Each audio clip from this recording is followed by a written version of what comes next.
What's up? What's up? What's up? What's up? Another Tuesday night here at the VIP Lounge on the War Report. What's going on, Mr. Chill Out? What's going on, Iceman? Nothing to it but to do it as usual. You another project on the home front. How's that turn out for you? I'm more beat than a horse on a 100-mile race. That's one. Damn. but Holy shit. I'm down to painting and caulking, so it came out really well. Ripped out the floor, ceramic floor, put in some laminate, waterproof floor. It was all bathroom. You said that. And then took out the tub. That was interesting because, yeah, taking out the tub was the first time I had to do that. So that was pretty adventurous. Then hit the Mhm. home stretch, putting everything up. No demo's fun, but construction and its set of problems. But overall, everything turned out very well. Uh, the wife is happy now. She wasn't happy through the process, but a lot of times we aren't. But the goal got accomplished. And when she hopped in and took her very first shower, she said, "I love it." So we went through some ups and downs. Saw on the Saturday show, he was letting everybody know. Appreciate that very much. The chicken and potatoes looked amazing. Uh, kind of mad, upset that I missed it. But yeah, here we are now. VIP Lounge Tuesday, back behind the Rocky poster in the basement, rocking out on the World Report show with my main man, Iceman. Word, word, word. So yeah, I mean, business as usual here. You pretty much ran it down for me. Let's take it straight to the chat and then we'll get to the show. Of course, first on deck, we got the first lady. Hey, y'all. What's up, baby girl? Love you. Just got in with the kiddies and all that. She's in the other room getting ready to do something about dinner, I suppose. But appreciate the love. Tuxie in the building. Salute to you, my friend. Also to Mr. Hassan at the Hassan Tahir Show. Go hit him up. Salute to you, good brother. Feel free to put your link in the chat. You should have a wrench. Why don't you have a wrench? All right, I'll tell you what, we're gonna solve that right now. Let me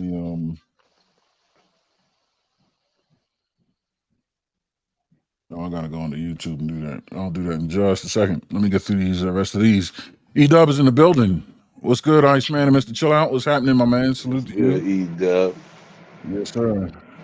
Salute to Hassan once again. Showing love to the first lady. Thank you, sir. Thank you, sir. As gentlemen should. Uh, what's good? Yeah, so we just got some love being shown and passed around in the chat. Outstanding, outstanding. Thank you, sir. That's great. Family is all here. More will trickle in, I'm sure. Um, but the love is being passed around as usual. Uh, it's one thing we don't do is the bullshit. You know what I mean? So speaking of, the show that DJ Hamp is just wrapping up was about the term tether being used. Now, I don't know if I particularly understand, like, or even understand the tether, but before we get started, let me just say, okay, All right. um, So are we talking about the device connection, or are we talking about animal restraint, or is that a whole nother well, tether what is within vice? the No, what is vice connection? Oh, no, device no, no, connection? no, no, no, no, no, no. So when we talk about tether,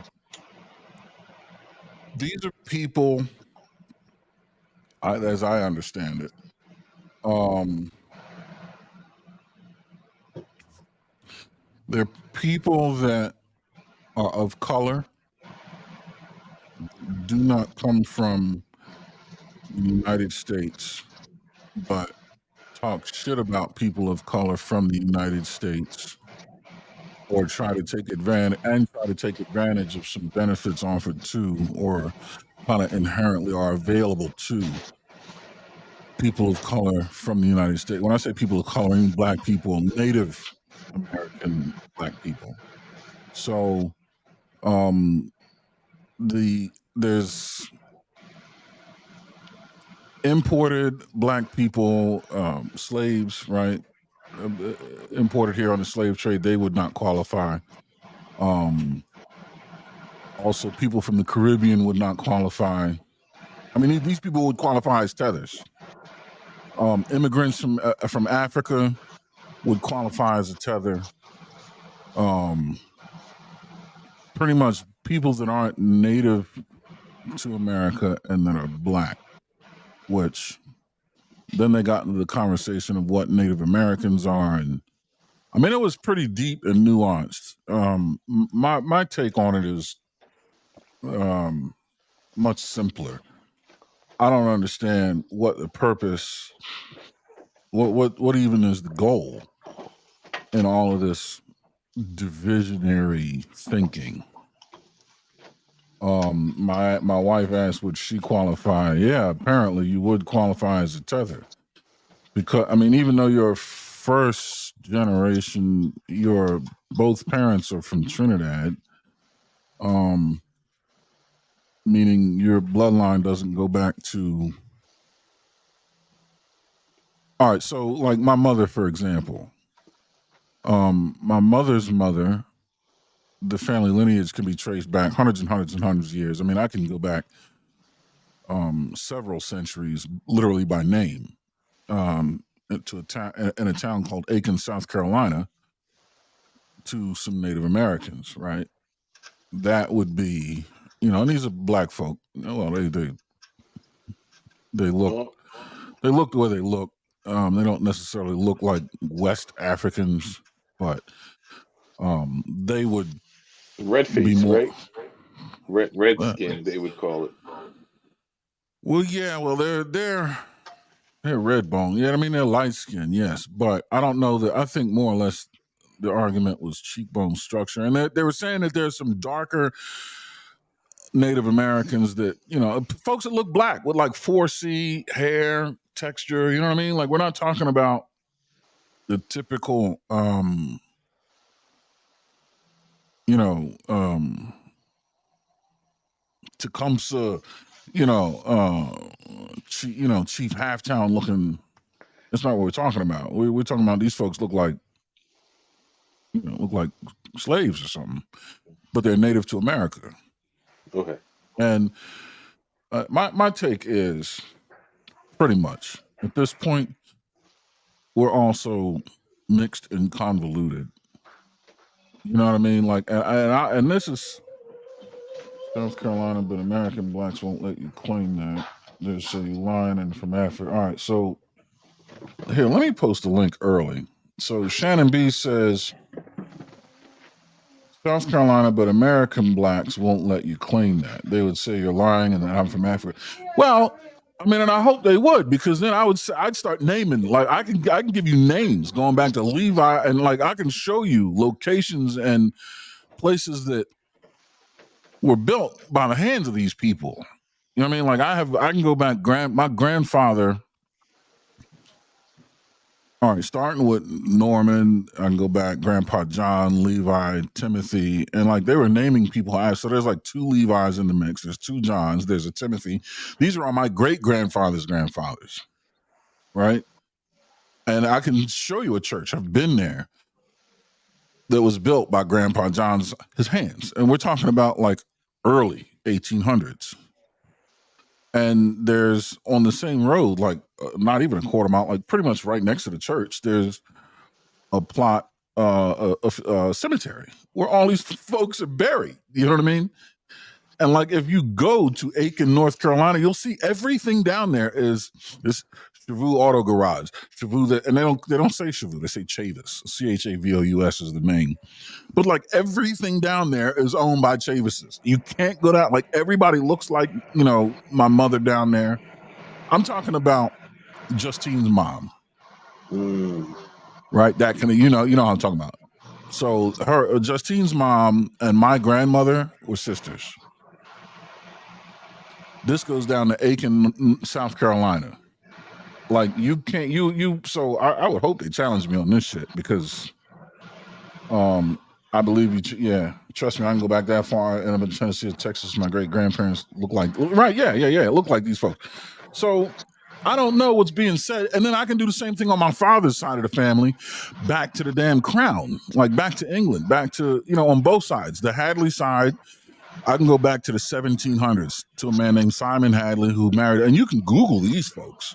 Like these are very famous. They were of the aristocratic. Anyway, he got kicked out of Scotland for marrying a black woman. Came to the U.S. with all his money because he wasn't racist. His mindset was no racial bigotry here. Yes, sir. you know what I mean. So and he fell in love with this black woman, brought all his money here. So these people didn't come from slaves either. Like when I tell people I don't come from slaves, I literally don't. And then even Wormley, you can look up a man named John Wormley, who a black man from England. You know there is a Wormley, England. There's a fucking town called Wormley, England, and I can Maldonado. I have a Maldonado in Spain. you see what I mean? And I can trace my family lineage back to like the 1600s to that town.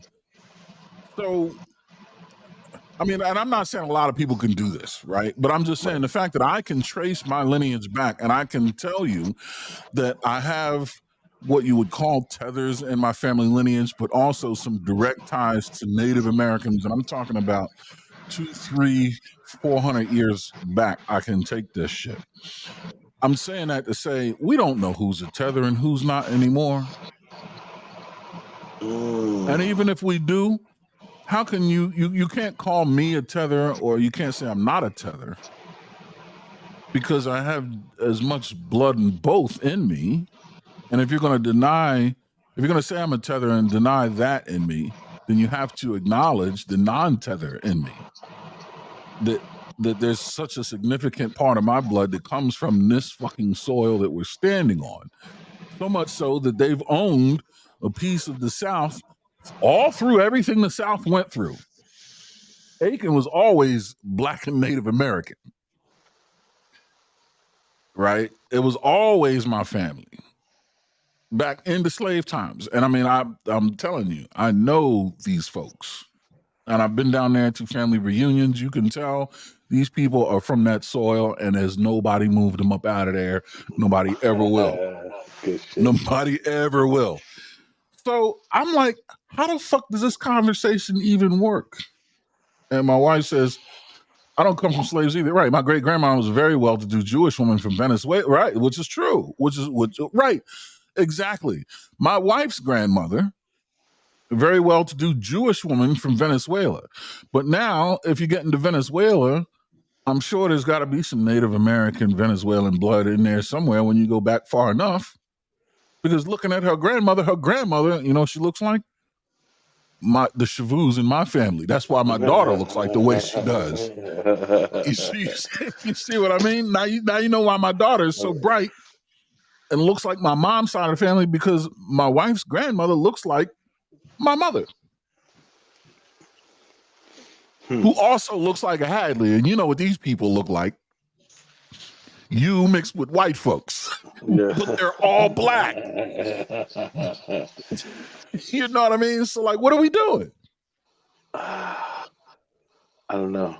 I'm trying to wrap my head around it. I the term tether just flies over my head because I don't think I view the world that way. Me neither. Yeah, so, me neither. Yeah, so. But then again, like I said, there's no racial bigotry here. Yeah, for sure, 1,000%. So it's kind of hard to say who caused it. I think anybody who wants to, I guess, two-face the benefits of America along with bashing Americans could fall under that, right? Like if you want, like you say, you want the benefits to come with it, but you don't really love it. Like that's kind of, I think it hones in on that specifically, not racially. I just think people who do that generally. So Deshaun asks, what's the difference between a Native and an Indian? Well, Native American is someone that is born in America. Native blood is someone that can trace that. Now, this is my speculative definitions. I'm not reading this from anything. I'm just looking at the English language and what these words mean. Um, so a native born person or an Aboriginal person is just look. Where the hell were you born? Um, a person. No, I'm sorry. Native person is where you're born. You're native. What the hell? The soil you're born on. Aboriginal is your family goes back to what? Right. So in America, if you can go back to the first people that were here, as far as we know, then you're that. An Indian is a person who's native and aboriginal to the country of India and probably speaks Hindi and goes to Punjabi weddings and eats vindaloo. You know what I mean? Like that's what an Indian is. So it says, so why are they putting Indian culture in native? Well, they're saying that funny, this is the month of October too. But some people have said because Columbus thought he was looking for India, and when he got here, he just started calling people Indians. But then there's a school of thought that Columbus knew exactly where he was going because he was shown by the Moors where to go. Because the Moors that got here are essentially who's really the natives, right? In my opinion, you know what I mean? Like, I mean, that's great. It's good to know where you come from. But like you said, chill out. It really comes down to, are you bashing us while trying to take advantage of things, right? What's Edub? Edub says the argument is these people come here and use resources from the government, all the while their parents tell them not to mix and mingle. If the American blacks, this creates arrogance. Yeah. So here's the thing. Then if that's the case, my man, chill out here. You can't call him a tether. Because first of all, what government resources am I getting? Let's say I'm not. Let's just say I'm not a tether. Let's say I'm going to lean on my Chavis family history, just for the sake of conversation. Okay. What benefits do I get from being a native, non-tether Black American that you get as a Rican? Zero. Okay. So what the fuck are we talking? What are we talking about? And do Ricans, by and large, I mean, you're a Puerto Rican. Do you guys say don't mix and mingle with American blacks? No. Then these people. You need to shut the fuck up. Right. Absolutely do. I'm sorry for the double. I'm double sorry. Go ahead. Yeah, no, I'm just recognizing the chat. Hey, Tiff, here, hold on. Let me put, because this is a conversation I'm going to need help with. Let me go ahead and put this link in the chat. Let's get. No, I'm just thinking like I'm double breathing this thing because I think it's like fucking individuals who just want to come along and take advantage, like you're saying, of these benefits, but they don't. They're getting third party information. Like us as specifically Puerto Ricans. Now, what was wild to me was there are some racist Puerto Ricans towards other Puerto Ricans due to complexion. That's a whole nother segment within Colorism itself. is real in every community and every society. Colorism is real. If you go to actual East India, the difference between South Indians and North Indians, colorism is what it is, and nobody is exempt from it. Right. Absolutely. You know? Absolutely correct. Which blew my mind away. But now, do we say don't mess with specifically the Black American? Nah, I never heard that. I think it's more of a personality thing. That's how I was raised. Like, there's good people in all walks of life, and there's shitty people in all walks of life. It has nothing to do with complexion and skin. You just from whites, blacks, Asians, Latinos, and so on and so forth. He says, we're not looking at the ones back and the old. We're looking at the ones who came in the 80s to the 90s. So Deshaun, I mean, you're more than welcome to hit the link. I know he was on the panel. Here, let me put this again. He was on the panel at This Might Be Risky. So So we're talking about within the last 30, 40 years. I look, man, this ain't my word. This is I'm with him. He was like, "What is this tether shit?" And so these people came trying to edify and break down what's actually being said. Yeah, I So think I don't know. I think we in the weeds together out this thing because I really like I don't know about it because I don't have an opinion. 'Cause I just like I said once again I don't view the world that way. Right. Like, I don't view people that way. So kind of like lost for words in the subject because fuck that. Like that's just how I feel. Like people are good people. People are going to take advantage of situations. Bad mouthing Americans or Black Americans per se. That's as new to me as PlayStation 5, bro. That thing brand new. I'm lost in the sauce. Some people are not looking for benefits. Some people looking to get back in the culture looking to get back in the culture. You mean get back into the culture or getting some cultural get back? Yeah, man. Mm. All right, but That's even all right, so what cultural get back? What does that mean? what did the culture take from you that you want to get back? What was the loss that was suffered that you feel you need to get even from? Where were you slighted at? What and who or how were you done wrong? And especially if you were not from this country. What did someone from this country go? And we talking about the last 40 years. Let's just be specific for the conversation. Let's just say in the last 40 years. What has someone in this country in Black America done to someone outside of Black America in their country that would need to get revenge per se or get back? What was done? What happened? Did we miss in the last 40 years that I don't understand? That has individuals feel the way they feel with such hatred? Or is it just a place of hatred? Maybe I'm Well, answering my own question. so that was another thing that was brought up. The whole hatred and self hatred. Like I said, it all starts to sound a little bit convoluted to me.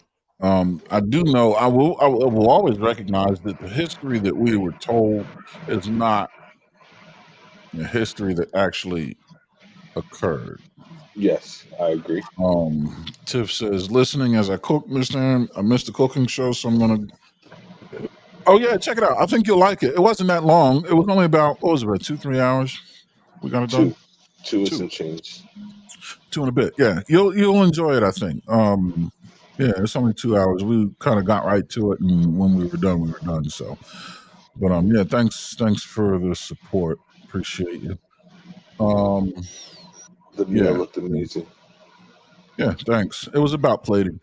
Um, but yeah, so I think my first question was this: what are we trying to get accomplished? Because we're not in any position to be dividing ourselves up into these clans and sects and tribes. Because what do you think we're going to go with this?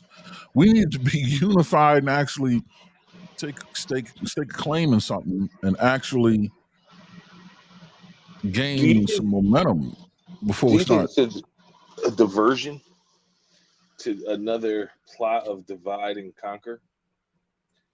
And Yeah, you I think really so. think? But why? But why? What? It's from within. Yeah, Because this doesn't look like inserted. like This like a looks like Trojan, like a Trojan horse.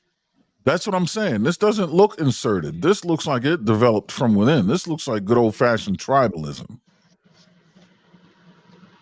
Yeah, Trojan horse type stuff. You know what I mean? No, Attack well, with the Trojan horse would have been somebody would have brought it in here. outside.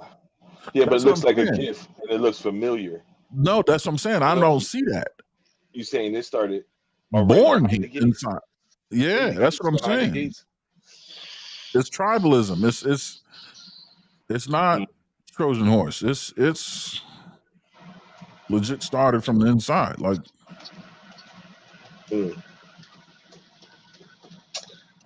I don't know why. Why within? I don't see within. I see outside trying to destroy within. With help me understand why within. I don't see within. well. Okay.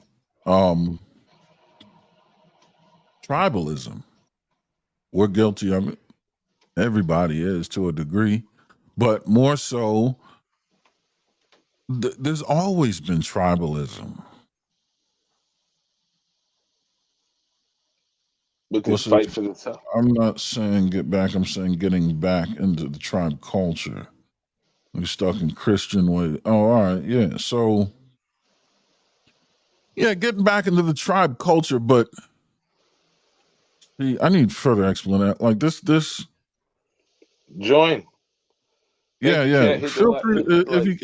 you can come up, man, because we need to mine this out. Because all right, if you want to get back into the tribe culture, then how in the hell can you assign tribes? And what's to say? Because people, I didn't hear anybody say anything about the Taino tribe, which is a North American tribe. So you being a Puerto Rican, we can't call you Tether now.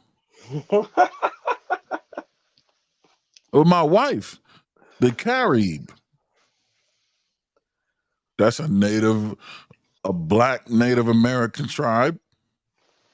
We can't call her Tether now. Thank you, Chuck C. He's right. Yeah, like, share, comment, subscribe, all that good stuff. Oh, word. All right, yeah. Here we go. Let's get it. E-Dub in the building. Mr. How you, Deshaun in the building. What's going on, fellas? how you doing? What's going on? Doing well. So, Aaron, like, really, they were touching on like how Africans will come to the country. You'll interact with them in your daily life, and say you like kind of talk to them, they'll come and like have an arrogance about them, as if they think they're better than you, and they'll look down on you to say like, look at you, you're lazy. Y'all don't work. Like I come to this country and I'm taking advantage of the opportunities, and you're not. So it's more or less looking down at the people that are here, not understanding the situation that they could be in, and basically judging them. So that's where the tether thing comes in. So it's more or less like an insult. Right. So go ahead. Yeah, no, right. I get that, and I agree. And I mean, I have experienced some people from the continent that behave that way. And my advice to them is, You need to shut the fuck up. But at the same time, it was also said if you're a descendant of slaves, then you're a tether. But the way they were defining it was the people that come over here and do that, not the people that assimilate and work together. The people that come and like kind of have that arrogance about looking down at the people that are here. So they were saying that people are misusing the word, and the word is fairly new, So they're saying they're misusing this word and saying that these people are tethers that are just anybody that's over here, opposed to the people that come here with like and cause dissension. Oh, the misuse is that they're using it to label anybody, but the proper use is someone who clearly is not from here coming here with something to say. Yes, and like Okay. the movie Us. Yes. That's where the word comes from. So remember, it was a set of people that look exactly like them that Yeah. can take the actual form of them, but Oh, right. so it's like you look like us, but you're not us. Oh, is that the etymology of Yes, this? sir. Oh, I remember that. Okay. Oh man. Well. Okay. Now, all right. Now we're getting somewhere. You see. See, I couldn't leave you hanging, Aaron. I was like, man, I gotta at least let them know, so kind of what they were talking about. No, I appreciate it. I really do, because I watched like 70% of the show, 60, 70, 80% of the show, and I'm like, what the fuck is even being said? You know Yeah, what I mean? So Mr. Chill Out here, being Puerto Rican but born here in the States, would not be a tether. no, Okay. My wife being same story, born here, but roots starting with her mother and father going back to Trinidad would not be a tether. no. I mean, there's nothing wrong about being proud of where you're from, but Sure. when it comes to like you're better than, like you're here, you know, for Trinidad or Puerto Ricans to be here, and then Americans are beneath us. I like it. Mr. Deshaun, what do you got? Well, I'm the guy you told me to pull it up about the culture thing and stuff like that. People is lost, especially with this Christian thing, and people need to know who they are and where they come from. So they got to get back, how to say it, back in the way it should go back. If people want to come over here to cause mass destruction, they can stay over there. But if they want to come over here and build, that's what they need to come here and do. We already know what it's all about. We already know they plan.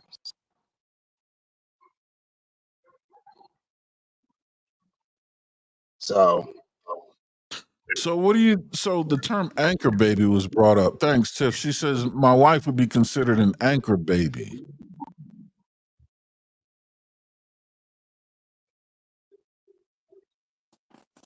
But they used that term earlier. I'm not really familiar with that, but it seemed like I guess they would say like a person that comes here and for their child to have full rights and full citizenship kind of thing.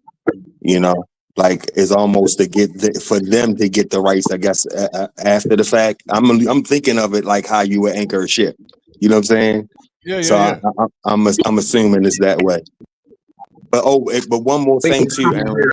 Um, Tip, Tip, the one just the lady that just chatted, she had the same lineage that she can trace back as well.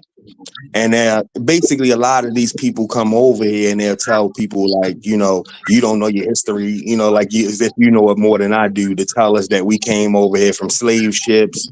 And a lot of them were saying like everybody did not come from a slave ship. Some people were already here, you know.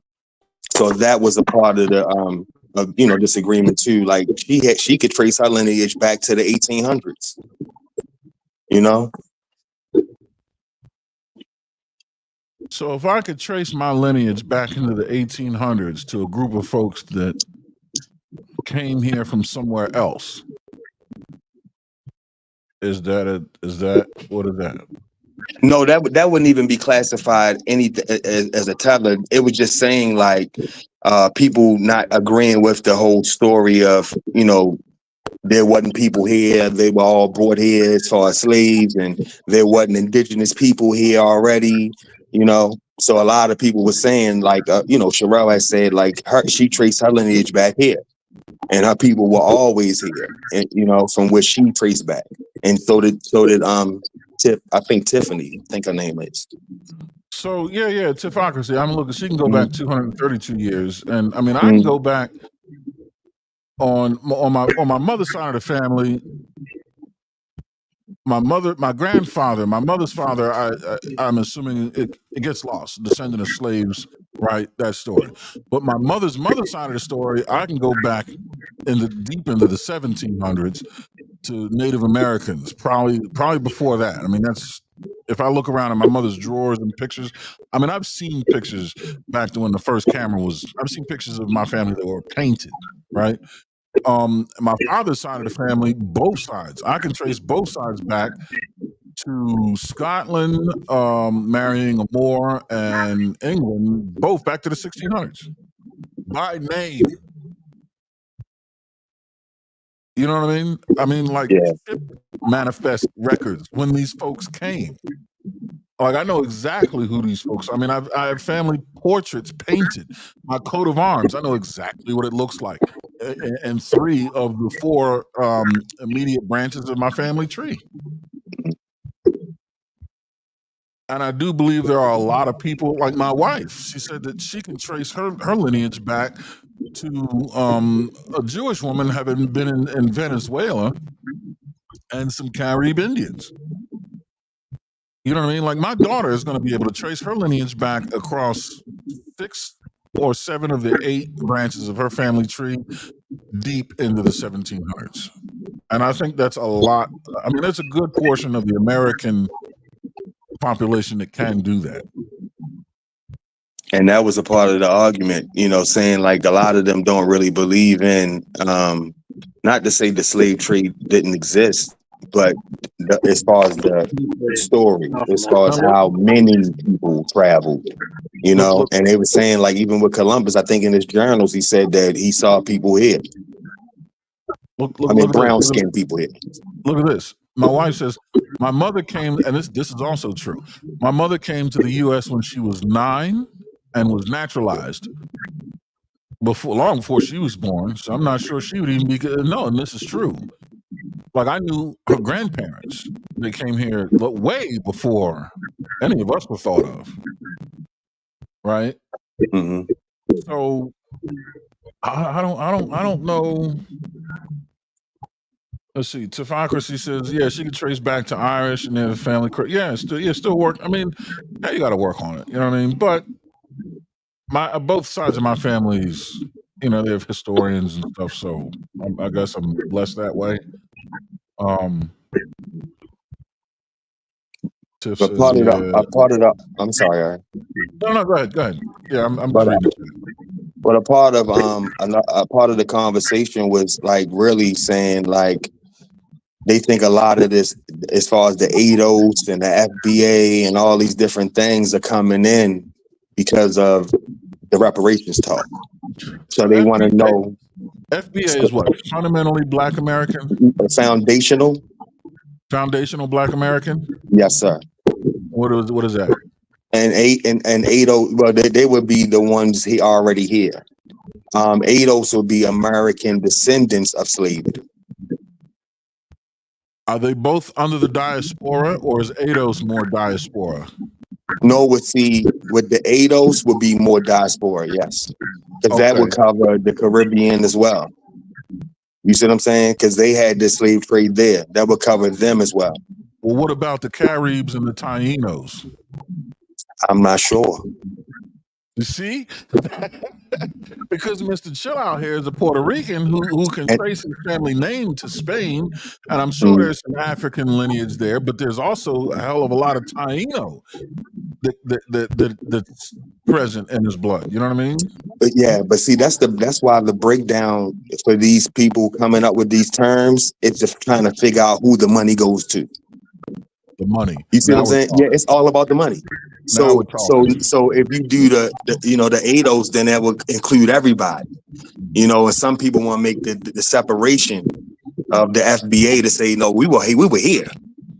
You know, even though those people were a part of the actual slave trade as well, or descendants of it. It's not about the. Was that Deshaun? It's not about the money. It's about the land. Well, right. Okay. Well, land. Yeah, true. More specifically, but yeah. Because Tiff says there is no money, which could be correct. But I mean, yeah, but the land. But I guess generational wealth or resource through land. You know. And again, I mean, so on my father's side of the family, I can tell you that there's land in Thomasville, Georgia, you know, that belonged to the family that Simon Hadley acquired when he got here. You know what I mean? And like I could tell you, the city of Aiken in North Carolina pretty much belongs to the Chavis family. You know what I mean? So yeah, there's land, but then again, who's to say land wasn't purchased by people, by tethers? You're going to say that that land doesn't belong to them any more than it does to the people that were native. They're the first people. You know what I mean? Like, because if a native sells land to someone who just got here, well, it's theirs now. What are you going to do? Go back and say, give And it back? It was mine? No, your father sold it to my father. You stuck. and that was Trigger Mike's argument, which was a good one. And he said, I ain't going back. He said America's for sale. Right. So I remember that. Yeah. And I also, toward the end, I heard Jochebed come in, and she's 100% correct. And I admire Jochebed a lot. I think she's Caribbean, she may be Jamaican or something. There's no money. What's this? Check the link out. What link? Post it again. But Jochebed said that she owns, property here in the U.S. and is a veteran and is currently serving. 100%. If you put your life on the line, if you pledge to protect and defend the laws of a country, that kind of grandfathers you into some serious claimant abilities. You know what I mean? yeah, If you're willing to fight for a place, it's just how you say that to people that have been here. Well, how do I say what? Let's see. Yes, we I could. be in I, the sunshine. I think about the land being for sale. Like the indigenous people here always thought that that concept was crazy. How can you sell something that doesn't belong to you? Like land, trees, mhm, earth belongs to God. yeah. Well, yeah, no. I've always thought about selling land like like fleas trying to sell the dog that they live on. Mm, I do agree to that. We more or less belong to the land rather than the land belonging to us. However, strictly black American. All right, yeah. I'm just of the mind that you still have to govern. All right, so like let's say I have a farm and I'm farming food and animals. If I can't claim any ownership of this, then what's to stop you from coming and planting food on my land? I can tell you not to eat this carrot because I planted it in the ground, fine. But when I pull this carrot in the ground, what's to stop you from dropping a pepper seed there? When I'm like, no, I'm about to come back with some tomatoes in a minute. Like, you can't go putting your peppers unless you want me to eat this pepper. But I can't do that because it was your pepper seed. I was going to put a tomato there. And like, next thing you know, my whole carrot farm done turned to peppers because every time I pulled the carrot, you dropped a pepper seed. And I have nowhere to plant my tomatoes. So I do believe we have to have an ability to track the ownership of land. I would agree. Yeah. You know what But I see, mean? I guess it's more or less the debt that's supposed to be owed. And it's like, even if they did break it down into whatever, it still was supposed to be 40 acres and a mule. You Oh, know now we're getting into reparations. that's what the whole tether thing is, to separate them from us. Even with that whole word, I mean, just I mean, the word is new, but even just using it as an insult. No, I get it. How Yeah, about the indigenous people who got slaughtered for the land? Like, where's their land at? Right, the ones who lived here, and then you had them move into reservations. And I'm just being a human here, speaking on fair terms of a human, right? Like, you slaughtered these people here who were taking care of this land long before America came to sail. We talking about, and since we're in October and Thanksgiving's right around the corner, especially that, right?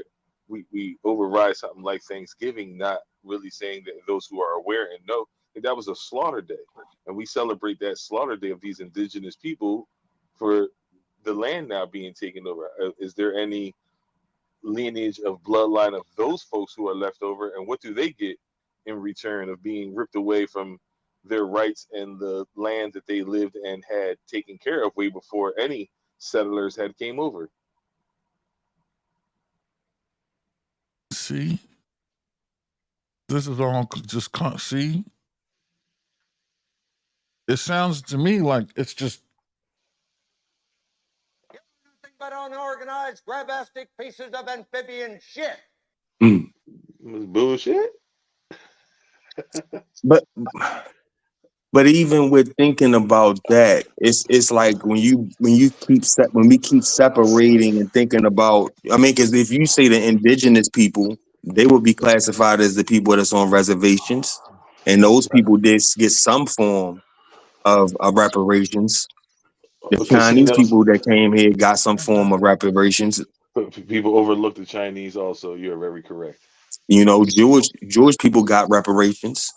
Uh, A lot of people got reparations, but the people that were actually here that built America. So I mean, that's what the argument is. But even when we keep bringing in all these different other people, that's why it would never happen. Because even if we go back 100 years ago, right? Let's just, for the sake of a round number, right? 200-300 years, I get it. But you're saying even 100 years ago, uh, slaves of all sorts, the Puerto Rican slave, the Native American slave, the black slave from the slave trade. Um,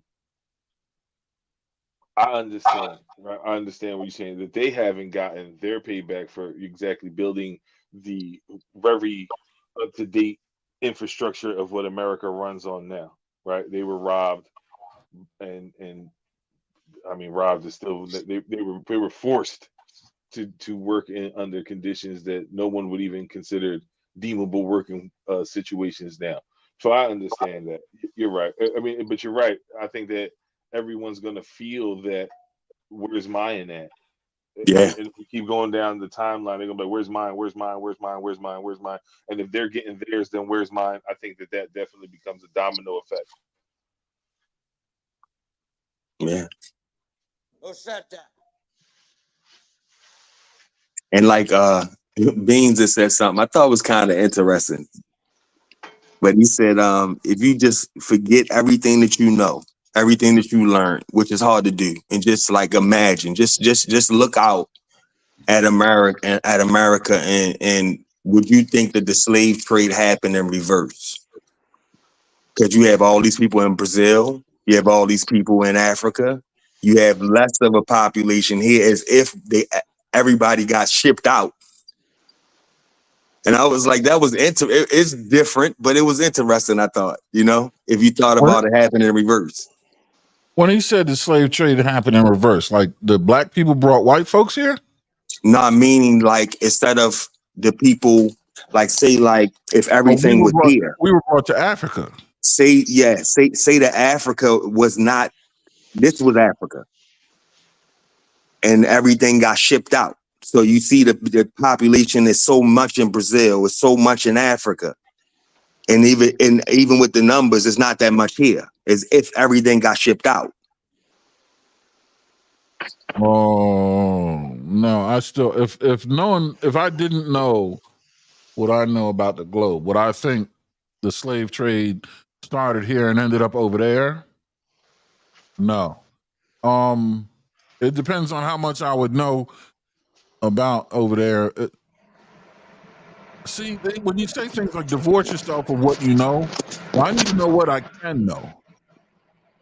But he was just saying, like, if you just walk out the door and look around and you see so many people, we have numbers here, but it's not as much as Brazil. It's not as much as Africa, And if you just looked around and saw how less the numbers are here, could have been like as if everything got shipped out. Well, I would also need to know what the rest of the world looks like. Like that would be my first question. I would ask, why do the numbers here look like they do? Like to say I would have some idea as to what things look like here and Brazil and Africa, then I would need to know what things look like for all the other people in this place. Where do these Asians come from, and where did they go to, and what's it look like there? Same things with these white people. You know what I mean? I would ask these kinds of questions. Mm. I couldn't just look at it and go, there's a whole lot of black folks here, there's a whole lot of black folks here, and then there's some black folks here mixed with everybody else, and then deduce a thing. I'd want to know more. Mm. Hey, Mr. Aaron. Hey, Tiff, what's up? What do you got on this? This is craziness to me. So I think one, because you're very logical, the fact that people are saying we imagine what we were taught is the issue with the tethering is you can't come to America and tell Black people where they come from. But in the next breath, you want the second generation, oh, they're Americans. That's weird. Then when you start looking at what we were taught, history is told by who? The victor. Yeah. His story. So just common sense. In the 1800s, they only had cargo ships. There are not these large ships with people under the water and chained together. It takes 4 months for a ship to get from Africa to here. What were those people eating? How were they using the bathroom? Now, the first slaves that did come, it was 19. So, what a lot of people don't understand is most of the slavery that we know is intra slavery. So, what you want to do is to confuse the masses. I'm going to take the people from Haiti, I'm going to bring them to Americas, I'm going to take the Americans and take them to Haiti to cause confusion and dissent. Most people, I will say most Black people, we can acknowledge our Caribbean brothers and sisters. We can also acknowledge, Canadians. We're sharing the same landmass. But you can't come here voluntarily and then tell the people here, you're not smart, you're lazy. And the only rebuttal that you get is African booty scratch. Like, that's a name calling. You're under everything that we did. If you go to HBCU, they don't say that if you're African, you can't get a scholarship. You can tap into all of the benefits that our ancestors fought for. So it's very disrespectful to come over and have rights that you didn't do. Like, I would never be able to go to Jamaica and buy some land and be like, okay, well, I'm going to tell you what to do, and Jamaicans are all lazy, and let me show you how you should do. It's very condescending. So there's this loophole. Then when you go into, most people don't understand classification. Most Black people were Indians. The only reason why they had to change the classification was because they wanted to vote. This is when we wanted to have the same rights. When you say Indian, you talking about from the country of India? No, as a native, as an indigenous. So I say Indigenous. indigenous Americans. Like, Okay, all right, that's different. and so you have to go back to the history, right? So think about the Louisiana Purchase. That was a large mass that was sold. Then you go back to like when Texas became Texas, that whole Mexican thing. You literally can pull up old pictures and it is dominated by Black people. So when folks say, what about the Aztecs? What about the Mayans? Why do these statues look the same? Because they're Black people, people of color, however you want to classify. So we don't have to say, what about the Mayans? What about this? Those are just different tribes on this same landmass. We all belong to each other, but you can't come from across the pond and tell us what to do. That's when it starts getting tricky. So, all right. So, I get that. why are we over? So, here's my question: why are so many people over intellectualizing this? Why don't we just say that people from the damn continent coming over here, you get down and lay down? I mean, it's just that simple. Like, why are we calling people in the Caribbean tethers? Why are we like differentiating? We don't even know what happened with the slave trade for real. I mean, there's many different stories the way it was told. I do believe that there was a population brought here. I don't believe it looks like millions and millions stacked on ships, like, cargo Right. brought here. It doesn't look like that. But and I also believe that you'd be surprised what you can do with mating. If you brought That is that part. That is where it came from. If you take 1 year Mm-hmm. and bring 10,000 people over here per month, Mm-hmm. which isn't difficult to do, especially when you have 3 navies: the Spanish Navy, the British Navy, the Portuguese Navy, Mm-hmm. supported by the French Army. Well, when people talk about the Americas, Christopher Columbus did not discover it. He only made it to the islands and he never landed. And then the person that got him here was a black Moor. And that is Right. because people had been trading. There was not a threat because we had intertrading all the time.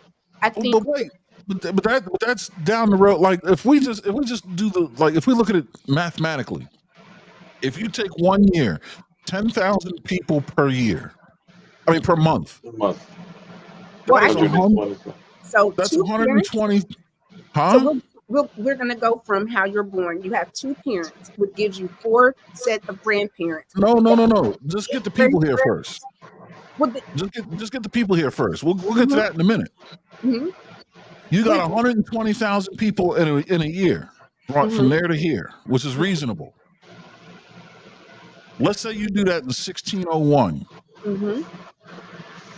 You execute that task for the next 20 years. Mhm. And that's the Now difference. start your breeding question, and then take a look at the population 200 years later. And that From is that's the 1600 to difference. 1800, that's millions of people. So all countries had some type of slavery. America is very unique in the way that slavery was participated because of what you said. It was a breeding ground. It to this day, like I think a lot of people don't understand, we didn't get civil rights until 1965. My mother was born.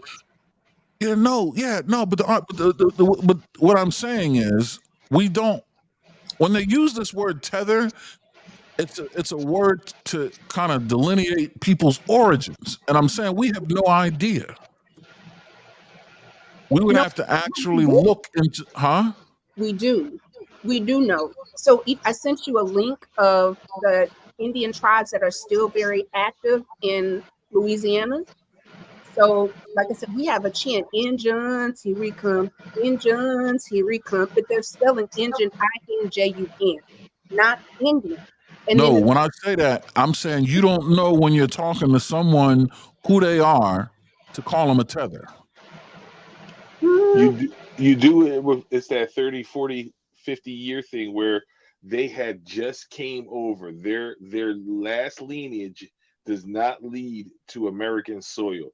It's back across the pond. Well, then And all of a sudden, that goes back to the question: why can't we just say that people from the continent that are new here, you can't talk shit? and I And think it's that's that what we simple. want. But that did you notice? Like all I kept saying is like just respect the lineage, and you want to tell people you're not Indian, you're not this. It's very odd to have a person that came here. Now I'm not saying you might have come from a war-torn country, but the difference is you came here. Our I'm not, blood is in the soil. I'm not We arguing that. okay.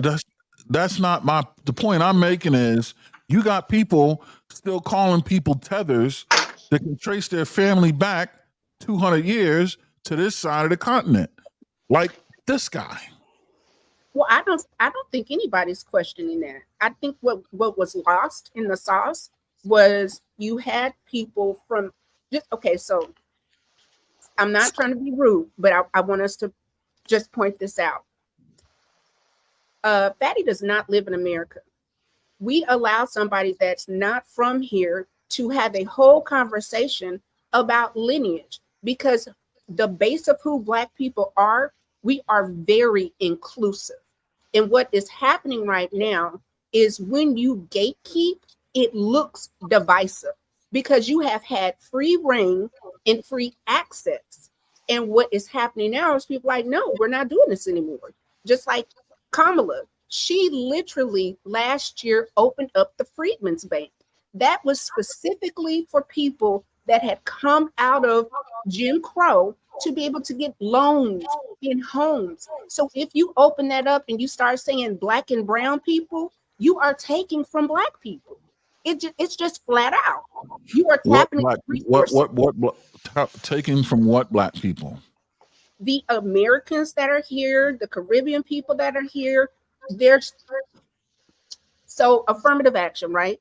That was created for supposedly black people.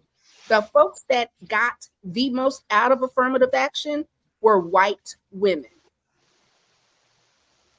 How are you You're moving away from the car. The question I'm asking is, how can you look at a person and call them a tether? I don't think you can look at anybody. See, I think what happens is you start to differentiate yourself. We Do don't you see try to. where I'm going? Do you see where I'm going, E-Dub? I do, but Aaron, the problem is, you're from Philly. Yep. You've seen Spanish people or Dominican people, right? And they might not look. You can't tell who they what their lineage is, right? Look But just like me. soon as you talk to them, and you think that you got a friend, like you got a friend, and then they'll make the clear separation to say no, me no black. They'll let you know who they are. So the thing is, these people, even though you gotta, I mean, Aaron, even if you just think back, we've always been accepting to everyone. So if we're accepting to any other race or culture, and then you come into the mix and you make the separation to say, oh no, I gotta let you know I'm not like you. So then Right. that already creates that. It's not. I don't think that it was ever, because you got to remember back even in the 80s, Aaron, people were wearing medallions. People were Yeah, I talking about remember. going back to Africa. You know what Yeah, I'm I saying? remember. You had the rapper Nas even in the movie Belly talking about we going back to Africa. No, I remember. So even in that span, where was the separation even for us? We wanted to have somewhere to call back to.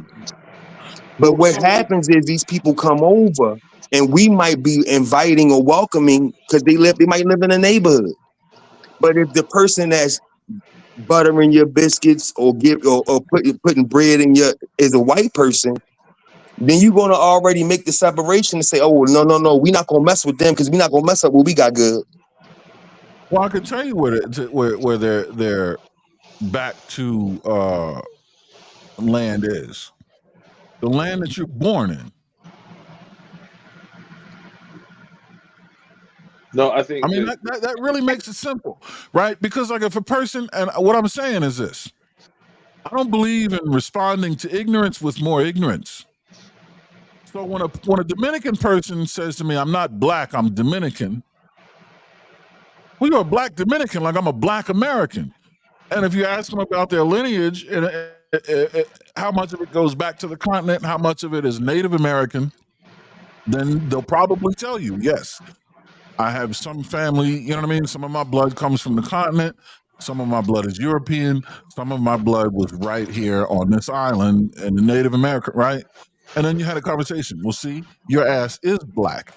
It's just that the way in the West we're told to identify as everybody is black if you're from the United States and you look like me. Anybody else is to be identified from that country. A Dominican person is like me saying I'm American. I'm a They mixed get mud. to say I'm a I think you Dominican. got it in the reverse, Aaron. How? So I'm a mixed No, mud. I'm it is. mixed. meaning like we're welcoming to any and everybody. So if we're welcoming to you and you come over, and even if they're African, Jamaican, whatever, I'm not there but yet. then you make it, or Dominican, and you make the separation, not me as the American, but you as the Dominican, that say to me, no, I don't want you to get confused and to think that me and you are cool. We ain't the same. You move too far. I'm not there yet. Mm, I'm just talking okay. about and identifying one another. Forget about who's welcoming who. I'm Mhm. talking Mm, about response. So when you said that the Dominican person said, "I'm not Dominican. I'm not black. I know I want to black. be. I want right. I want to be identified as Dominican. Now, do you see what's happening? Just the imitation of these accents to me is offensive, and I'm not Dominican. I don't do it. I'll just say if a Dominican person says, and then I'll paraphrase. Now, and I do speak some Spanish, So right? let me ask you But a the question, point, Miss Aaron. So you don't like the accent, right? So when people no, come on, I don't like. No. That's not what I said. I oh, you love the don't like accent.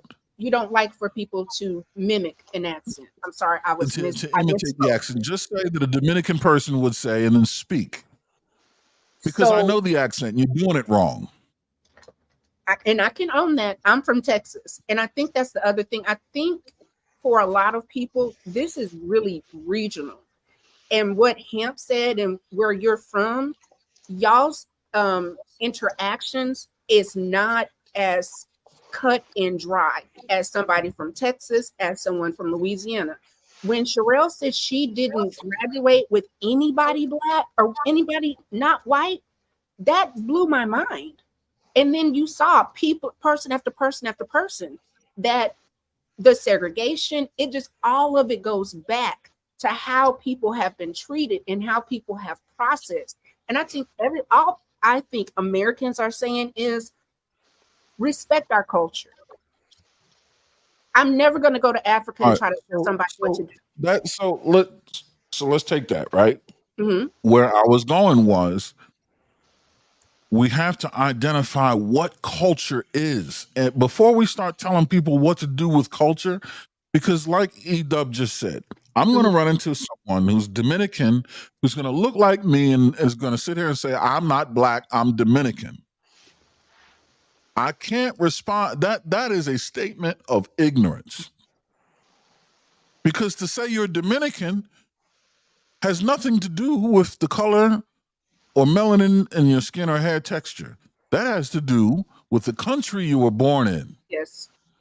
Very, very true. How So can you say you're not black? Wait, how can you say you're not black, you're Dominican? That is where the divide is. And I think the conversation, we're walking right away from it. That's where it is. We're talking about being inclusive and who we grew up with and how we were treated. No, let's get back to that. The problem is you think there's a difference between being black and being Dominican. we think that, That's or the problem. is that what we think, or is that how we are treated? I think See, that's what there you go. Dominican thinks. Moving down the road. No, Don't move so fast. Forget about how we're treated. You can't. What is it? So, I think Mr. Aaron, with that is what I'm going to say is everybody else can have a flag.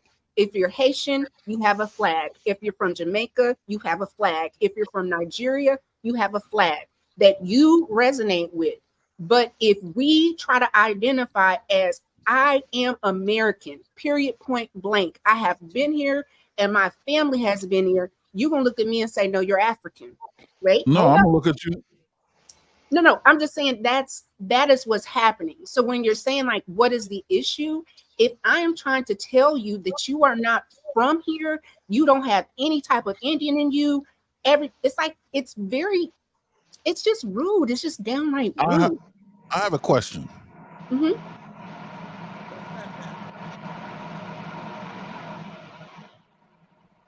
That's not me. Wait, what did that say? who said that? No, he's playing some. He got a soundboard over there. Who said that I'm not from this country? That who? It was a You, lot of people in that chat that were telling us you are African, and you have people saying I can go back 8 generations. I don't know anything about Africa. I have no desire to touch that. I'm from here. Tiff. hmm Mike, Trigger Mike, Fatty. You know what you say? You know what you say? You need to shut the fuck up. Can't talk to people like that, Mr. You can. No. But do you see how simple it got? People from the continent just being told that. That's it. Instead of doing all of this ADOS, tether, all this shit, just look. If you're not from this continent and you're coming here and telling us what to do, You need to shut the fuck up. Yep. But I think That's it. It cleans it up real good. So it's like saying if a dark And skinned now we're not person, alienating people like this guy. dark skinned person that's from Great Britain, they're not Great Britain or English or whatever they No, they're black British people. mhm. I got a shitload of them in my family from over there. That's where I came from. I mean, yeah, they're Brits, black British people. Mr. Aaron, Universe Galaxy wants the link. Oh, So, and this is where I will concede. South Africa is South Africa. Charlize Theron, she is South African. a white woman from South Africa. So, but it's the landmass. So, do you want like why can That's they? my point. she's African. She is African, straight up and down, and we don't question it. But when it comes to us and saying I am American, you look at me and say, no, you're African. Who says that? Those Well, people from other continents. correct. It's Who like don't what know Paul shit. Mooney said: everybody want to be a nigga until it's time to be a nigga. So Hey, everybody, you Universe Galaxy, just come on up. I'll answer your question. We'll keep it. We all right. Just come on up. so I think it's a bunch of hurt on both sides. I think a lot of us have kind of seen the influx and don't feel appreciated for the things that our people have done. And that's not just Black people, that is American society. It is the fact that you can be in the military. It is the fact that Mr. Chill Out can be friends. We don't move the same. So if you come here, just respect the folks that are here. You don't get to tell me where I'm from. That again, it's very weird. And all Black people are not the same. We're not, and that's okay. We're not all the same. You can say we all have melanin, but we are not all the same. So, like, if you're looking at Deshaun, he says, I'm from Little Rock, Arkansas. I was raised in Texas. I literally said, my people are from Arkadelphia. I can trace back this landmass into how we had to interconnect. You don't get to do that if you don't have skin in the game. Arkadelphia, that's a place. Yeah, Oh, it's okay. it's really, really country. Like it's small. Even it's small. And I where thought she my was some.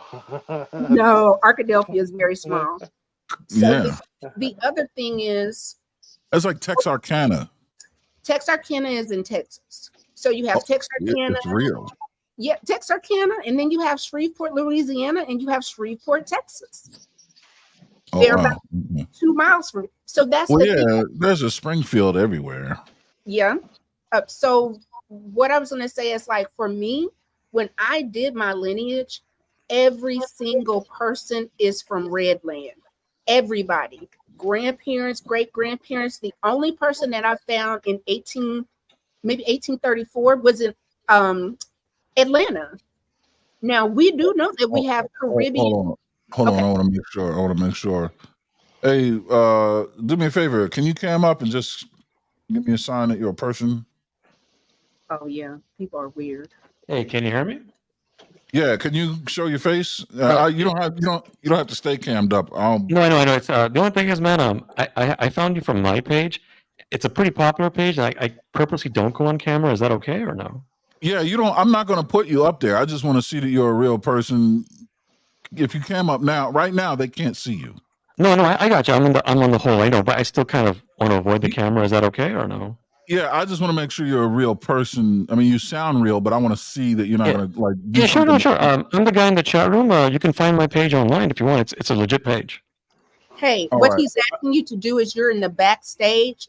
Just allow him to see, and then we can't see you. No, I understand. I totally understand. I'm saying I prefer not to show anyone who I am. Is that okay or even no? me. All right. Okay. Yeah. So. Okay. Yeah. I mean, if you want to hang out in the chat, that's cool. I'll try to read some of the chats.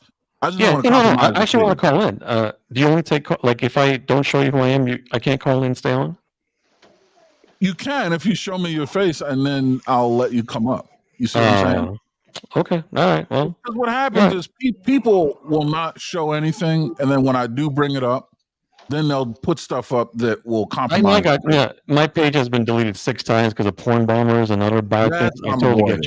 you. Yeah. Yeah, But by the way, that's if you unavoidable. want, there is a way for your future programs where you can take calls from strangers and never have to worry about them. If you want, I could tell you how.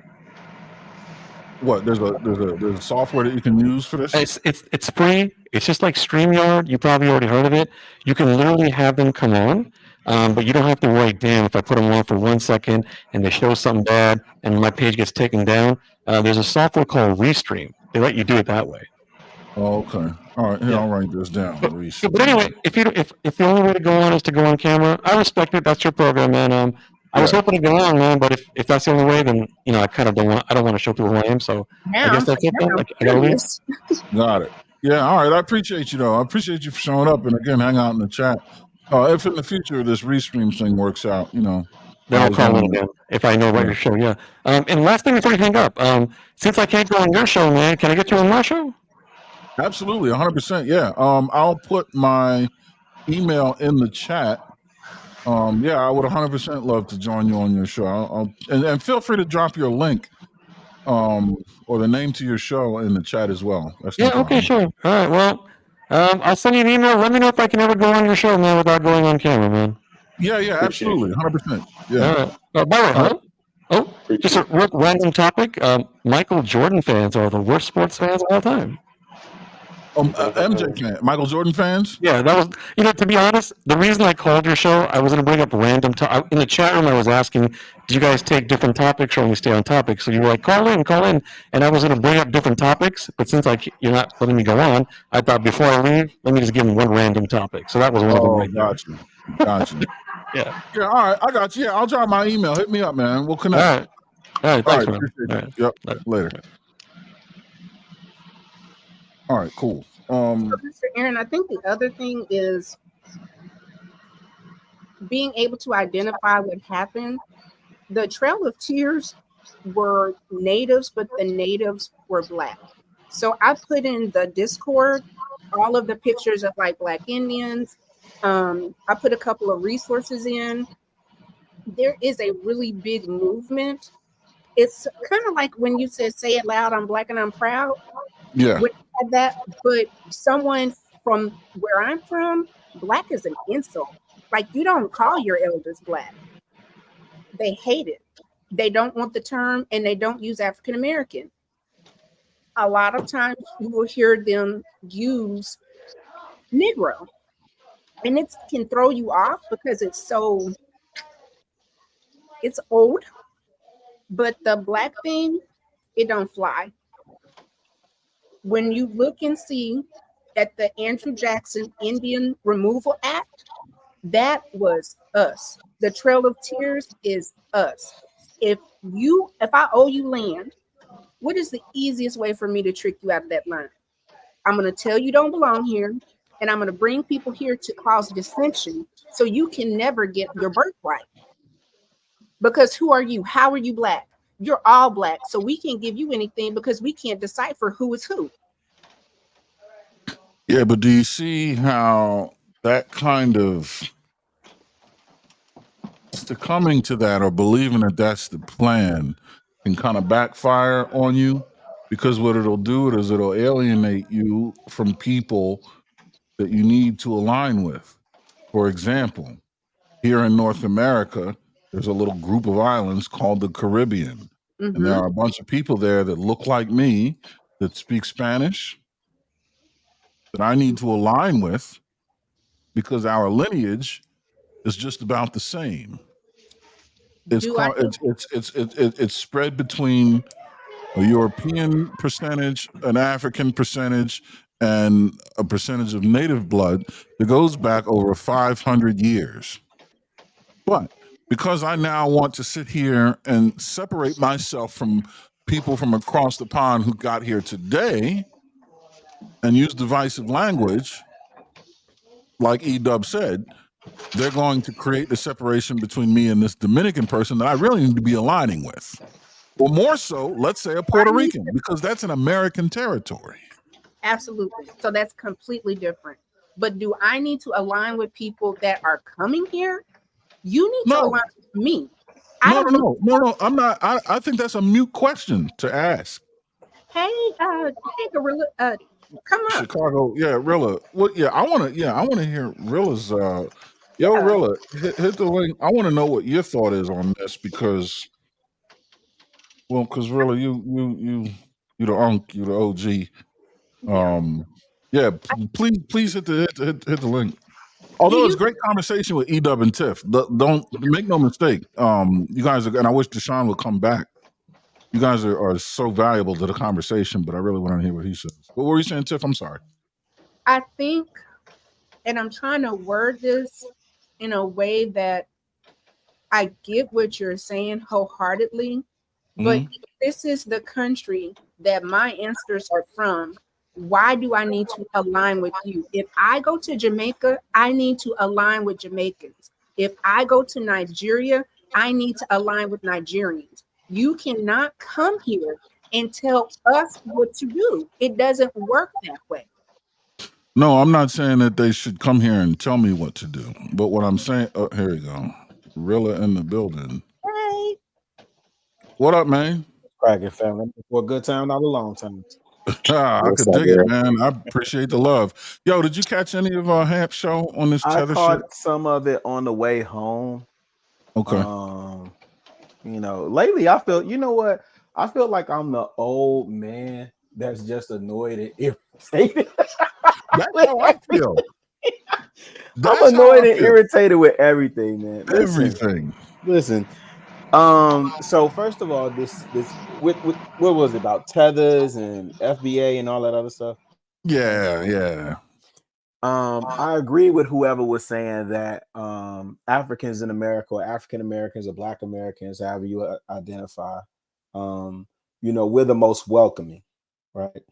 And I'm a child of the 70s. I was born in 74. So I remember a time where we looked at everyone who looked like us as a brother or a sister. There was minimal schism and division, right? I'm old enough to remember the kids that were 3-4 years older than me, inspired by school days in a different world to go to a HBCU. I remember the change that was made in South America when we were boycotting and protesting apartheid, right? Mm, And I remember, like, it really didn't have anything necessarily to do with us, right, directly, but they looked at those individuals as brothers and sisters in comrade in arms who were suffering under the weight of oppression. I forget the brother with the English accent. I guess he was Nigerian or something like that, but he had the English accent, and he was saying, and I agree with him on this part, that negative people exist. You know what I'm saying? Like, I'm pretty sure that in Nigerian households, their parents were telling them whatever their parents were telling them, right? However, I remember being a kid and in school, and the Jamaicans that didn't talk like us or look, like they didn't talk like us or act like us, and they had nappy hair. We called them African booty scratchers, right? So it went both ways, but at the end of the day, we still all grew up in the same neighborhoods. We ate with one another. We were invited to their home. So I didn't experience that negativity, because it was like we was all in the same boat. You know what I right. mean? So Yeah. and I may be oversharing, right? But when I think about like FBA and all that stuff just sound like gang banging to me, man. For real. Like That's ADOS, FBA. I mean, that's what I'm saying. And maybe it's because we're from the northern, highly urban populated regions, but same thing here. Like one of my best friends right here, Mr. Chill Out. Oh, see, we're from Philadelphia. You can imagine what that's like. And where I grew up, I grew up in an affluent neighborhood, but it was mixed. It was everybody. I'm talking about back into the 80s. It was Black, Indian, white, Asian, all Korean, Japanese, Chinese. You know what I mean? So it was a mix of everybody. My other best friend and business partner is biracial, white and black. The three people that run the War Report. One's Puerto Rican, one's biracial, and then there's me. And this is how I grew up. But we're all like brothers and sisters.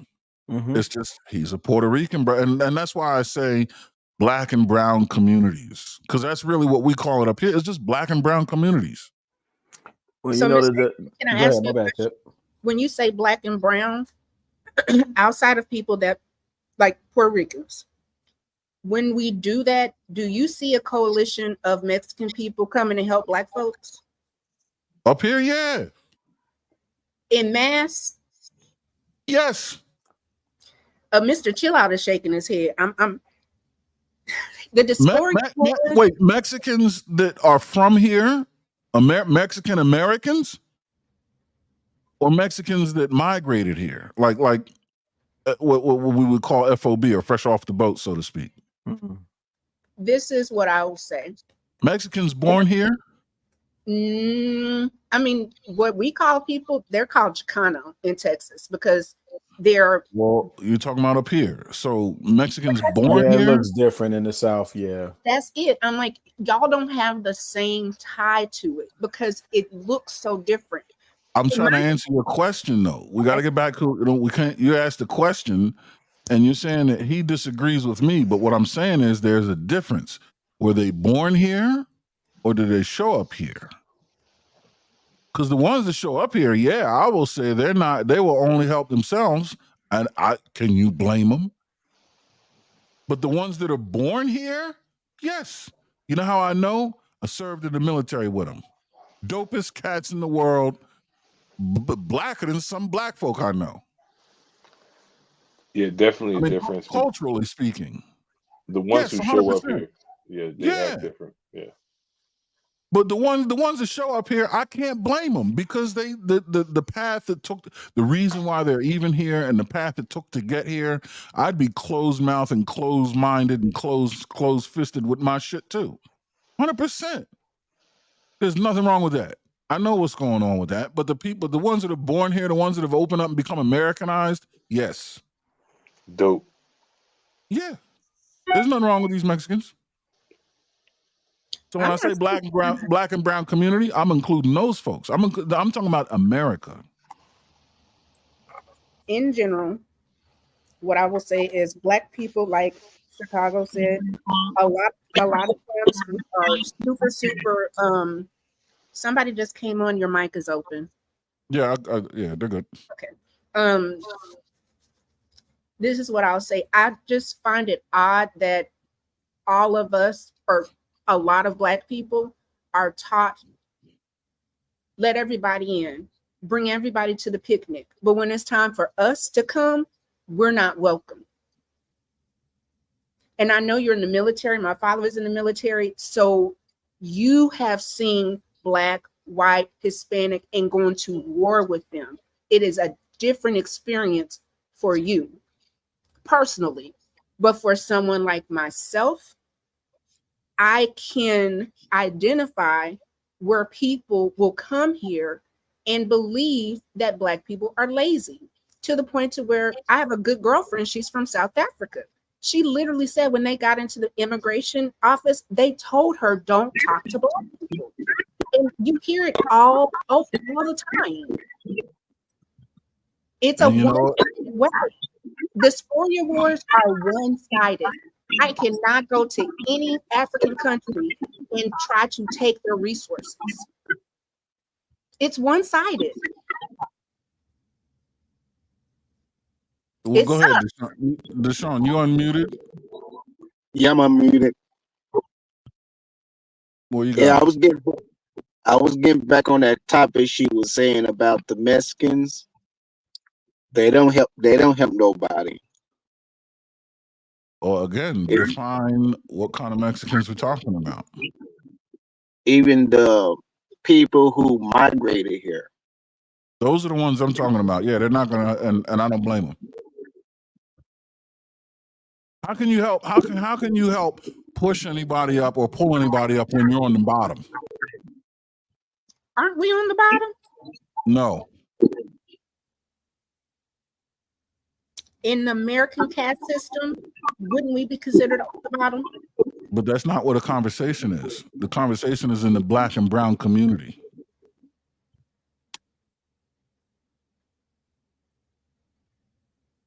That's what I'm saying. You can't take one end of the conversation and then apply it to the rules of another.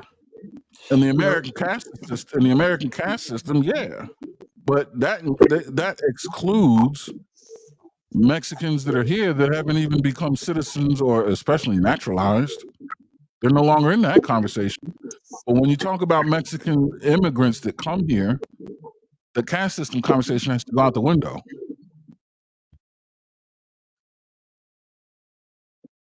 Yeah, this is fairly new to me, right? Because most of my upbringing and what I've seen when Aaron, like when you talk about that black and brown coalition, again, no division, no schism, right? For me, it's one of the things that made me fall in love with hip hop, right? When I looked to New York and I saw, or let's say being in Chicago, when I watched Beach Street and you see Puerto Rican kids riding with black kids, with white kids.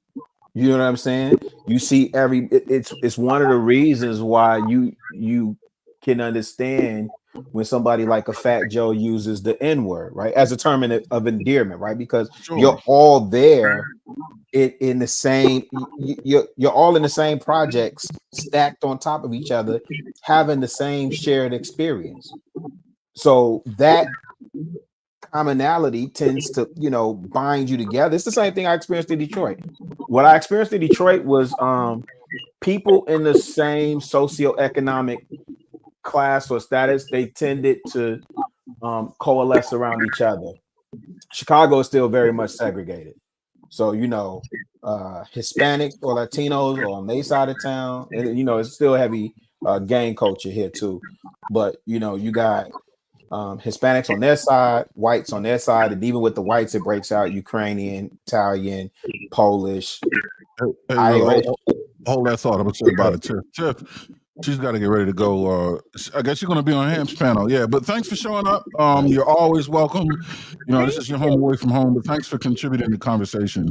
And thank you for helping me be a better conversationalist and to be aware of what I'm saying. I think it is a way to go. And I really do want us to continue to, like you tell us, to speak to each other, be kind to each other. That is one of the things. If we're kind to each other, then we can be kind to other people, and it's going to flow. Got you. Yeah, no, I appreciate it, man. And you're always welcome here, baby girl. Yes, Thank sir. you so much. Bye. All right. Take care, Tiff. All right. I'm sorry, Rilla. Go ahead. No, if Deshaun want to jump in, he can. I don't see this wave of schism between black and brown. You know what I'm saying? Or even with like one of my best friends is his roots are in Nigeria. His people's in Nigeria. He was born here, but like his mother and father's passed, but his father's Nigerian.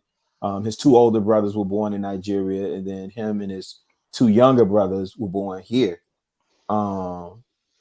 It's never been like I can't come around, or we better than y'all, or this and listen, he'll tell the story of when we went to grammar school and what I'm saying, I was clowning or being cold shoulder with him or trying to clown and call him African booty scratcher, so on and so forth. Like, but even with that, we still formed a bond and it's still love. So, I guess in my anecdotal, like I just never experienced that. I think a lot of this stuff, we don't understand numbers, right? And so when you think about how things move in this country, how white people will graft in Polish, Irish, where they were once put down, now Italians, Polish, Irish, Scottish can identify as white. You understand what I'm saying? Whereas we're over here and we need numbers. We're like now, the second largest minority, like Hispanics have overtaken us. They're at 14%. We're at 13% now, if I remember correctly. Yeah. Right. So where we need to make these alliances and increase our numbers. Hey, right. We'll get you in a second.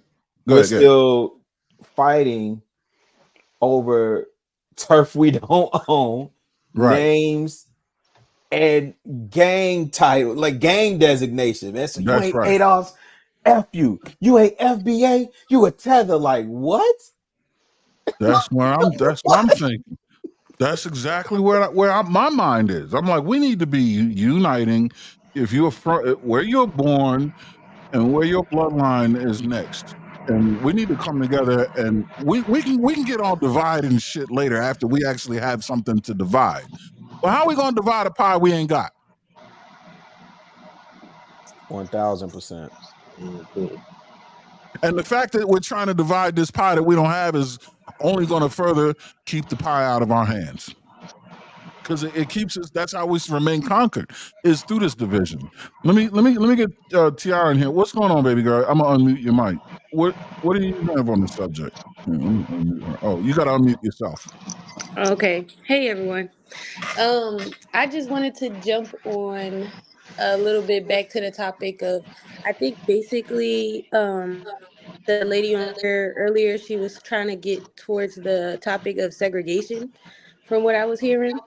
And I just wanted to say I see nothing wrong with that. I think that if anything, we need to be united as a people, as black people, but as far as letting all these other people come in, like, just because they're saying they're American or, whatever, I feel like that's not the way to go about it. Um, if any big movements that we could take, for example, it's been because we've let people that were not with the same agenda as us or who looked like us, had the same struggles as us, had the same ideologies, they were the reasons why we had our downfalls. If we take it all the way back to like ancient times, Egyptians let it in the Romans and stuff like that. So segregation kind of or integration is actually what made us get to the place that we are in now. When we was more segregated, we was more united.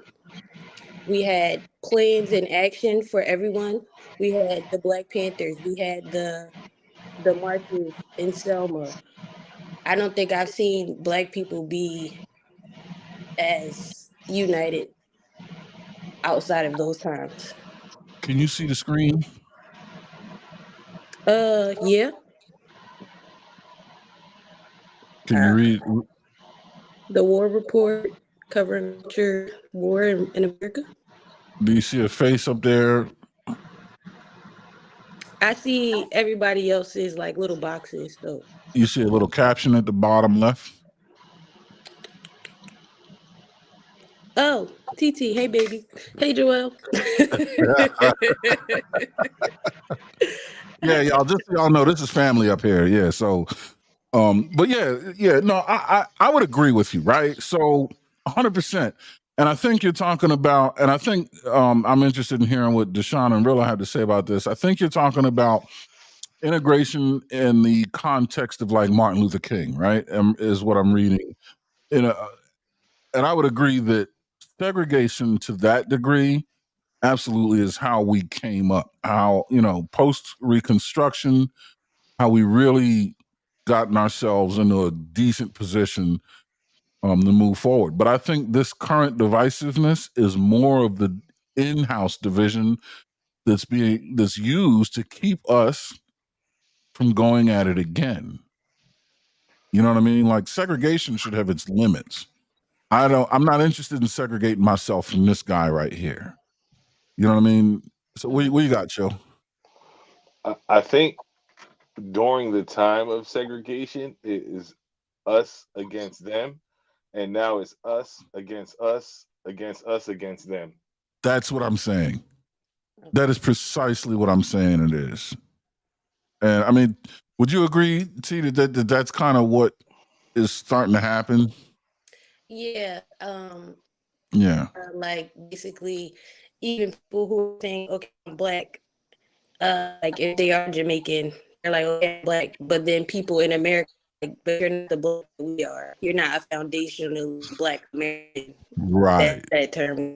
I see what you're saying.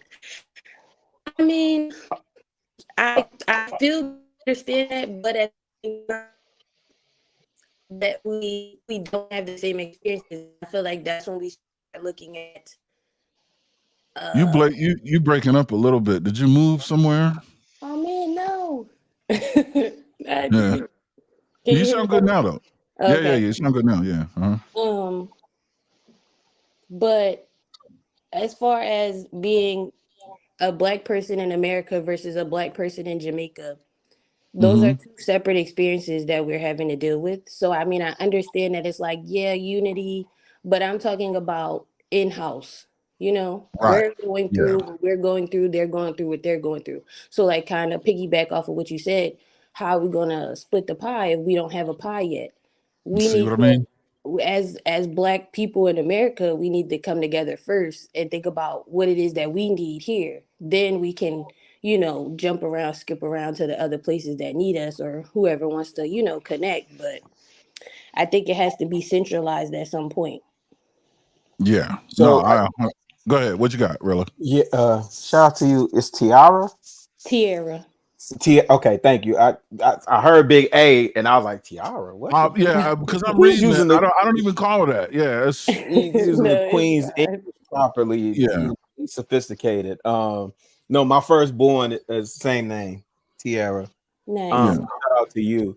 Here's the thing, I man. call her T, but I can't see her face. You know what I mean? So I'm just reading words and shit. You know what I mean? So Nah, yeah, you're the Renaissance man, man. Hold it down. yeah. Um, this idea that this utopia of kumbaya and us holding hands and locking arms, we would do ourselves a favor to really research the civil rights movement and look at who actually affected change and do it by percentage, right? The percentage of people that Yeah. actually with boots on the ground participated, lobbied, strategized, and accomplished landmark legislation on our behalf versus the hundreds of thousands, maybe upwards of millions of people that thought they were rabble rousers. Right. Why y'all doing all this? Why that the white man that feeds us good, he beats us on Sunday, feeds us Right. on Monday, clothes us on Right. Tuesday? Why y'all keeping up all that there noise? The civil Mm-hmm. rights movement was not all kumbaya, although what they showcase is the singing in those moments, but that was a minority percentage of the population that was able to accomplish that. Everybody was not on board with that demonstration. And so I tend to Yeah. lean towards Malcolm Gladwell when he talks about the tipping point, requiring 10%, right? We don't need a huge swell, right? We just need right strategy, which is why I tend to agree with Aaron a lot when he just talks about basic stuff like, can we just be courteous to one another? Can we, when I see a brother, can I relax on using the N word and say, good morning, brother? Or, what's popping, Mm-hmm. man? You know what I'm Mm-hmm. saying? Like, the things that we do that are unique to us. There's a Mm-hmm. there's an IG page, and forgive me for my old man rants. I tend to divert every now and again, right? But there's an IG page called You in a whole safe space, bro. there's an IG page called the DAP Project, DAP. You know what we do when we DAP each other? There's a whole Gosh. page dedicated to how we greet one another and how that's unique to us. Imagine if we fully embrace what that means. And listen, we're so Yeah. powerful in how we greet one another. Look at people who are non-black on sports teams, how they adopt those same greetings. Sure do. You understand what I'm saying? The Sure DAP do. that's unique to us, people that are non-black do the exact same thing. That is the power and influence that we have, right? So my point being ultimately, this kumbaya moment where everybody gels together, I don't see that happening. What we really need is a coalition of the willing, right? And we need to stand on business, and we don't have to reinvent the wheel. We just have to pick up where they left off. What was the last bit of progress made? What was the last movement that had a way and pick up where they left off and continue to build on top of that, right? Because we cannot continue to show up to chess matches with Connect Four pieces. We're not in the game. Right. We're not in the game. Right. We should be looking at the quote unquote non FBAs and tethers. You should really be using them for strategy to increase your population. Okay. I hear these cats in this space talk a lot about our population in terms of people who make trips to the clinics, right? And how that's impacted us, I would say from early 70s. So let's say 74 to present day. How many people we've lost because people were careless and just, I'm gonna take a pill, or I'm gonna go give me 500. I'm gonna go to the clinic and get that taken care of, so on and so forth, right? So Mm-hmm. we're at a deficit in terms of our population. The dominant society is still a dominant society. And if we think they're gonna acquiesce just because they found some moral goodness within their heart, we are sadly mistaken. I don't. What is that exact quote, Aaron? Power does not concede without what? It's like power does not. Hold on, let me find it. Power does not concede. Is it? It's by force. And traditionally, and I'm not calling for this, obviously, but I'm saying traditionally it's been by bloodshed.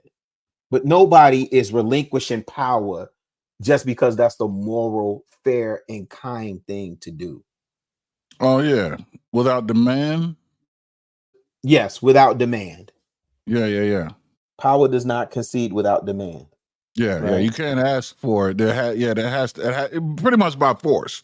Like you Right. can't be given an option. Well, here's the thing, but demand does not mean you whine and complain about it all day. No, exactly. You know what I'm saying? It is a demand. Because what a demand is action is next. Yeah. Demand is a notice of action. Really, is what it is. And I will say this, and I'll go on mute really quick. If you guys are paying attention, I know a lot of stuff in the entertainment realm, like we look at it as, the stuff that's happening with Puff and the election and all these trials with all these rappers and these music moguls resigning and all these things that are happening. And we're just like, looking at it like, oh, that's just what's happening. Yeah. Nah, man. There is a humongous shift taking place. Yeah. Humongous. What up, TJ? Pull up, fam. Yeah. Come on Shout up, out to man. TJ, man. He's dope. He's dope. But I'll go on mute. I think Tierra was jumping back in there for the Yeah, we show. got to. Yeah, Chicago. I just wanted to clarify. Were you trying to make the point that black women going to the abortion clinics is kind of like dwindling our numbers as far as I'm saying that we have not increased our, like we've consistently been 13 or no 12% of the 12 to 13% of the population for the last 50 years. And we could see that the dominant society, their numbers have decreased, and where we could have made gains, we did not. So it's not an indictment specifically. I don't play those type of games. So I don't indict sisters and say, well, it's your fault because you went da da da da. Right. The brothers who participated in those acts have their part in that as well. Right. But what we do know is that it happens in our communities in ridiculous numbers. And there have been studies done. I could look it up, but that's not, it's germane to the conversation. I was not trying to indict sisters, is my point, if that answers your question. It was just a contributing factor. Is that what you're just Yeah, suggesting? that's Yeah. not Well, that's one not of an many, but attack yeah. or accusation against it was sisters. some correlation to that is what you was trying to say. Yeah. Okay. Um I mean, I don't know how I feel about that one, but I mean, correlation also does not, like you were saying, basically is not causation. So I'll Yeah. digress on that point. Well, the point that I'm making is we're the point that I'm making ultimately is that we don't have the numbers, right? So if you just keep it FBA, ADOS, however you want to keep it, right? And you do not factor in non-FBA and ADOS into this equation of what it is that we're trying to accomplish in these United States of America. So it's now to the point where you have Hispanics who can check Caucasian off, and they often do, especially when they pass for that, right? So we get stuck at 12% and our numbers will dwindle, right? So if we were the biggest minority in this country for 50 years, and the last landmark legislation we got was what was that, the Civil Rights Act or the Voting Act, whichever act that was in 64, 65, right? If that's the last big piece of legislation that we were able to make, then what do you think happens when we drop down behind Hispanics and Hispanics now represent the biggest minority at 14%? And Okay. we're in second place, and then so on and so forth. So that's Okay. the point that I was making ultimately. Okay. But then it goes back to your point with we don't need everyone. Like we just need the talented tenth. We need 10% at least. to be able to, make some type of contributable change.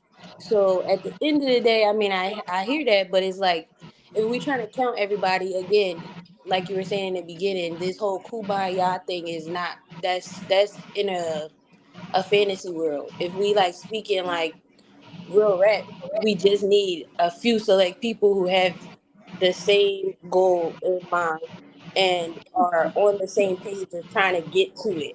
Because again, just like with Malcolm and Martin, they had the same Mm. goal, but they didn't have the same like route to take it. That's Yeah. okay, but they still, in essence, were fighting for the same thing. You know what I mean? Hmm. But I would also say to that, right? So I would agree with you, and I've argued for that since I've been back at the crib. I moved back in 2016.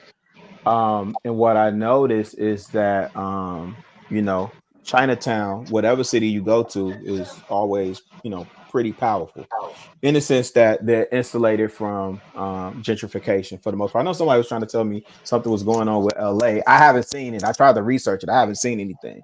But I know they use their influence and primarily their economic might, right? Because they out earn everybody, right? Yo, Cali is ridiculous, bro.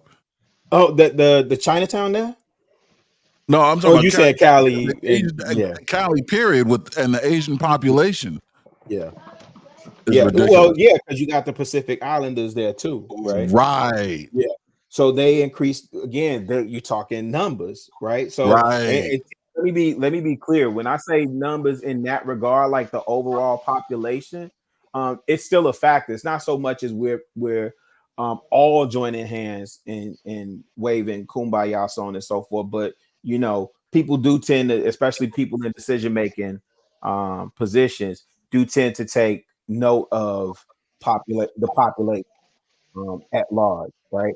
So it's definitely one of the things that they had to consider um, with the Civil Rights Act, right? Because though the rabble rousers, the talented tenth, as it were making a ruckus, right? But then they had to concede because they were like, well, man, if we're getting this much trouble from this group, then we don't want them to stir everybody else up. So again, it's about overall strategy, right? So I would agree with you. If we learn to redirect, repurpose, and refocus that $1.5 trillion worth of disposable income, if we were um, like Dr. Claude Anderson talks about in Powernomics, right? The group Mm-hmm. economics.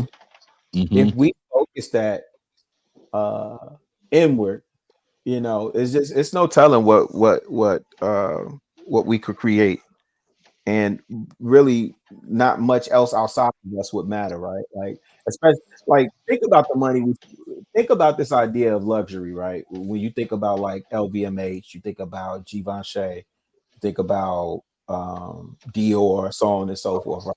They used to say they all source from the same places, Yeah. right? And the Yeah. margins are ridiculous. Yeah.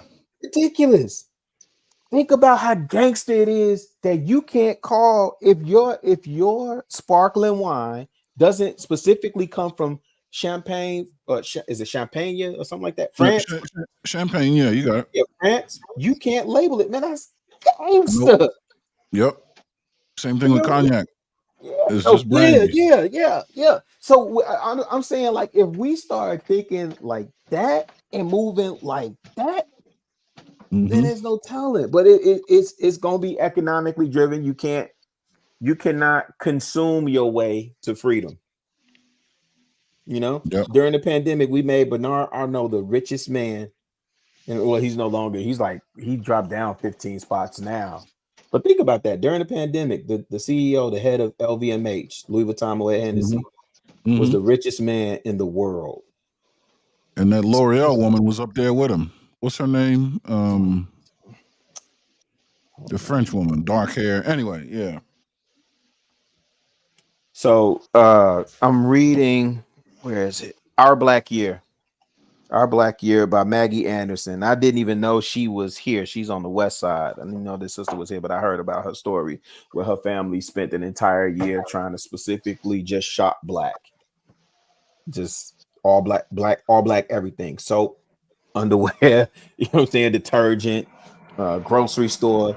And the other thing I think we need to do is expand that definition of what it means to buy black and shop black, right? So does that mean I can't shop at Target? Absolutely, I can. If they sell Legendary, if they sell Bevel, they sell Houston White, absolutely I can shop at a Target. Or you expand it also if this employer does good by us and employs people that look like us and they're doing right by us. Yeah, you have to. It's multifaceted, multi-pronged. It's so many layers. That's why I get frustrated, because it's I don't have time for the tether talk, man. That's trash. And then when you think about where that originated from, yo, that the shouts to him, but that's a Mac and a hustler, man. And he hasn't been able to produce any tangible results anymore than Umar Johnson has. Yeah, and funny you say that. I'm glad you said that. You know why? Because it doesn't sound like the conversation, for example, just between you and T. And I think her perspective and her strategy is spot on. Once it's once the kind of discipline that you had identified has already been put into place, discipline of spending, awareness of where the dollar bill is going, what the dollar bill even is, right? I think that's what the conversation, and it doesn't have to be all inclusive. It's not all kumbaya, right? Like there can be disagreements, but there has to be a plan put into place, and it has to make sense and be based on logic. And then what once was a disagreement can simply be two different steps in the same mission statement or the same modus operandi. You know what I mean? Rather than just being so divisive, which as soon as we come with a disagreement, it automatically offends us, and then we gotta divide essentially our numbers. You know what I mean? I mean, what good is finding the talented 10th without a large pool to choose from? Right. Like, You see? so that's even just getting out of the consumer mindset. That's the part of people who aren't really, going to be making the big changes. They just have to do their part. But then the Right. people that we need to find in the talent intent is, black engineers. We need people Yeah. who know how to work with computers. We need to have people who are keeping up with the times, because at this, like, we need to have people who can provide value for the future. So we need to And I, be able to, like, see that, find that, and then implement that. We need to have someone who knows how to put people where they work the best, like, simple I, economics. I agree. Infrastructure, right, is kind of Yeah. what. Yeah, yeah, yeah. No, that totally makes sense. Yeah. What are we gonna do to start making that happen? Like, just say like the four of us right now on this panel. Like, I hear the ideas. What could we do starting at this moment that starts that change immediately? Like seconds ago. What could we do as a group to really get that ball rolling? Not just talk about it, but what could happen instantly that would be like the microscopic change that starts the plant from growing into a tree and then bearing fruit. I mean, I honestly. think Oh, you go go ahead. ahead. Oh, okay. No, no, go ahead. Tim. You got it. You got it. You um got it. Mhm. I mean, honestly, the big thing that the age that we're in right now is in information. So the Mhm. biggest source of that is social media. So we definitely would have to start with social media. And I would say there's nothing wrong with taking what worked from past groups and organizations. So, my favorite is the Black Panthers. They created forums like how we have now, but we're actually sitting down with each other, um, in face to face. Because again, the revolution, even though we talking about this now, the revolution will not be televised. So we got to make sure that we're keeping it in house. Like we said, we have to stick to a plan. We got to have some sort of um, like occultness to what we're trying to, like, what we're implementing. But it would definitely start, I feel like, with social media, calling out the people that we need and kind of like vetting those things a little bit, vetting what we're looking for. I want to highlight how profound what you just said was, real quick. To say, I mean, first of all, in the military, we use a term called OPSEC, operational security or operational secrecy, which is to keep what we're doing in house, right? You keep the recipe or the formula amongst those who need to know. We don't disclose shit until after we done sent the bomb, right? But also to say that the revolution will not be televised, that's also profound, especially when in the same breath that you're suggesting social media be the way forward. And I think the two can happen. You could, because social media can be partitioned, compartmentalized properly, right? It's set up for that, but it still gives you that global reach that you would need for overnight change to happen in mass and in large, in quantum leaps. But that doesn't mean just because you're using social media, which is the ultimate televisory application or source, it doesn't have to be televised. We can still be secretive. You can still exercise OPSEC. You know how I know? Because the fucking best military in the world does it, the United States military. With our Navy and Air Force, we use this very network to communicate shit that you would blow your mind with the greatest of operational security.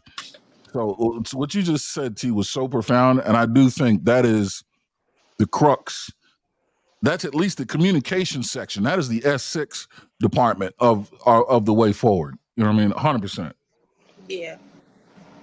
I'm just sitting here with the biggest grin, right? Because she said it sound like a very young sister too.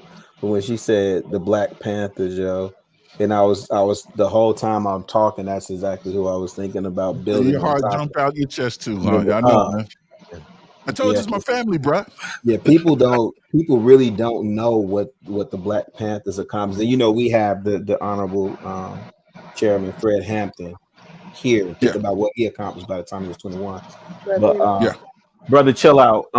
I think it's as simple as what Aaron has stated on multiple occasions about restoring faith in the community, restoring trust in each other, right? Simple greetings, right? Start there. What is something simple that everybody could do? Right? Relax on that N word, right? I'm trying. Hey, I'm trying. I haven't said it one time since I've been up here, right? So Right. relax on that Yeah, N yeah, word. we all do. Yeah, but treat each other with dignity and respect, right? And then some of the things that I do in my real everyday life that's practiced within my family is we buy black.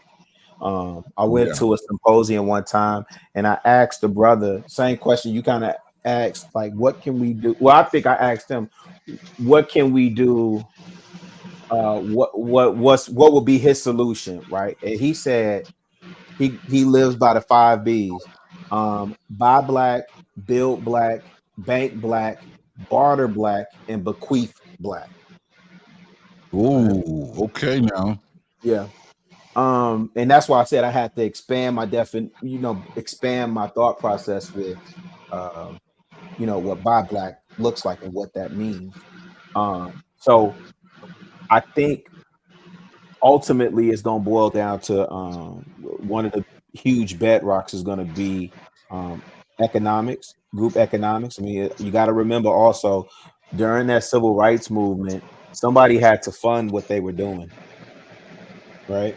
And so again, what are some of the things that when you talk about what are some of the things that we could do? Even again, focus on turning that dollar inward, right? As opposed to running out to buy, which is going to be harder for people in this economy anyway. But instead of running out to buy luxury goods, man, look for Oswald Boateng. Let's Right? let's let's let's do that again. I'm gonna type that in the chat. What the 5 B's? It's Yeah, the first one. buy black, Buy black. hmm All right. build Build build black. black, hmm uh, Okay. bank black. Bank black. hmm Okay. There's only a handful of black banks left, Yeah. uh, and probably about 3 of them are publicly traded. Yep. Bank black, barter black, Barter black. Okay. and then bequeath. And bequeath. Yep. Yeah. Yeah. Leave Yeah. an inheritance too. So for Yep. me, I collect a lot of art, And I look forward to the day like where I could leave some of this stuff to my seeds. And then Speaking of I bees, you got any Basquiat's? no, I saw a Basquiat for the first time. I was floored, G. Yo, if Yeah, y'all are not into, you see how I just perked up real quick, man. If yeah, I y'all know. are That's what I not did. into Yeah, art, yeah. yo, life changing, man. I saw a Kehinde Wiley up close for the first time. Oh, yeah, yeah, yeah. Detroit at Detroit Institute of Art. I saw Romare, same exhibit, Romare Bearden. Mm-hmm. And Romare Bearden, one of the central themes of his pieces that he does, which is also why I'm getting old and frustrated. When people talk about the women in these spaces and all the problems that they have with women, right? Mm-hmm. One of the central themes in Romare Bearden's pieces is how his grandmother and mother and great grandmother used to quilt. So you'll see those patches in a lot of Mm. quilts. I mean, make the quilts, not paint them, but those quilts are represented in his paintings a lot. And Bisa Butler also does the same type of quilt patchwork. But yeah, so no, I don't have a Basquiat. I think his biggest selling piece of work went for like over 100 mil. Yeah, yeah. Maybe So one. there are, and I'm about to get Sorry, into it myself. we pivoted, but y'all got me started on art. Yeah, no. But there are agencies where you can essentially buy pieces, right? You can buy stock or part ownership Oh yeah, in yeah, in, I've seen in that too. art. Yeah, So yeah. definitely check that out, especially if you want to get into and support Black artists that have already gone out of the stratosphere. You know what I mean? So, but No, yeah, no, absolutely. all great artists. Speaking of great artists and buying black and all that, I would like to take this 30-second opportunity to post a link in the chat.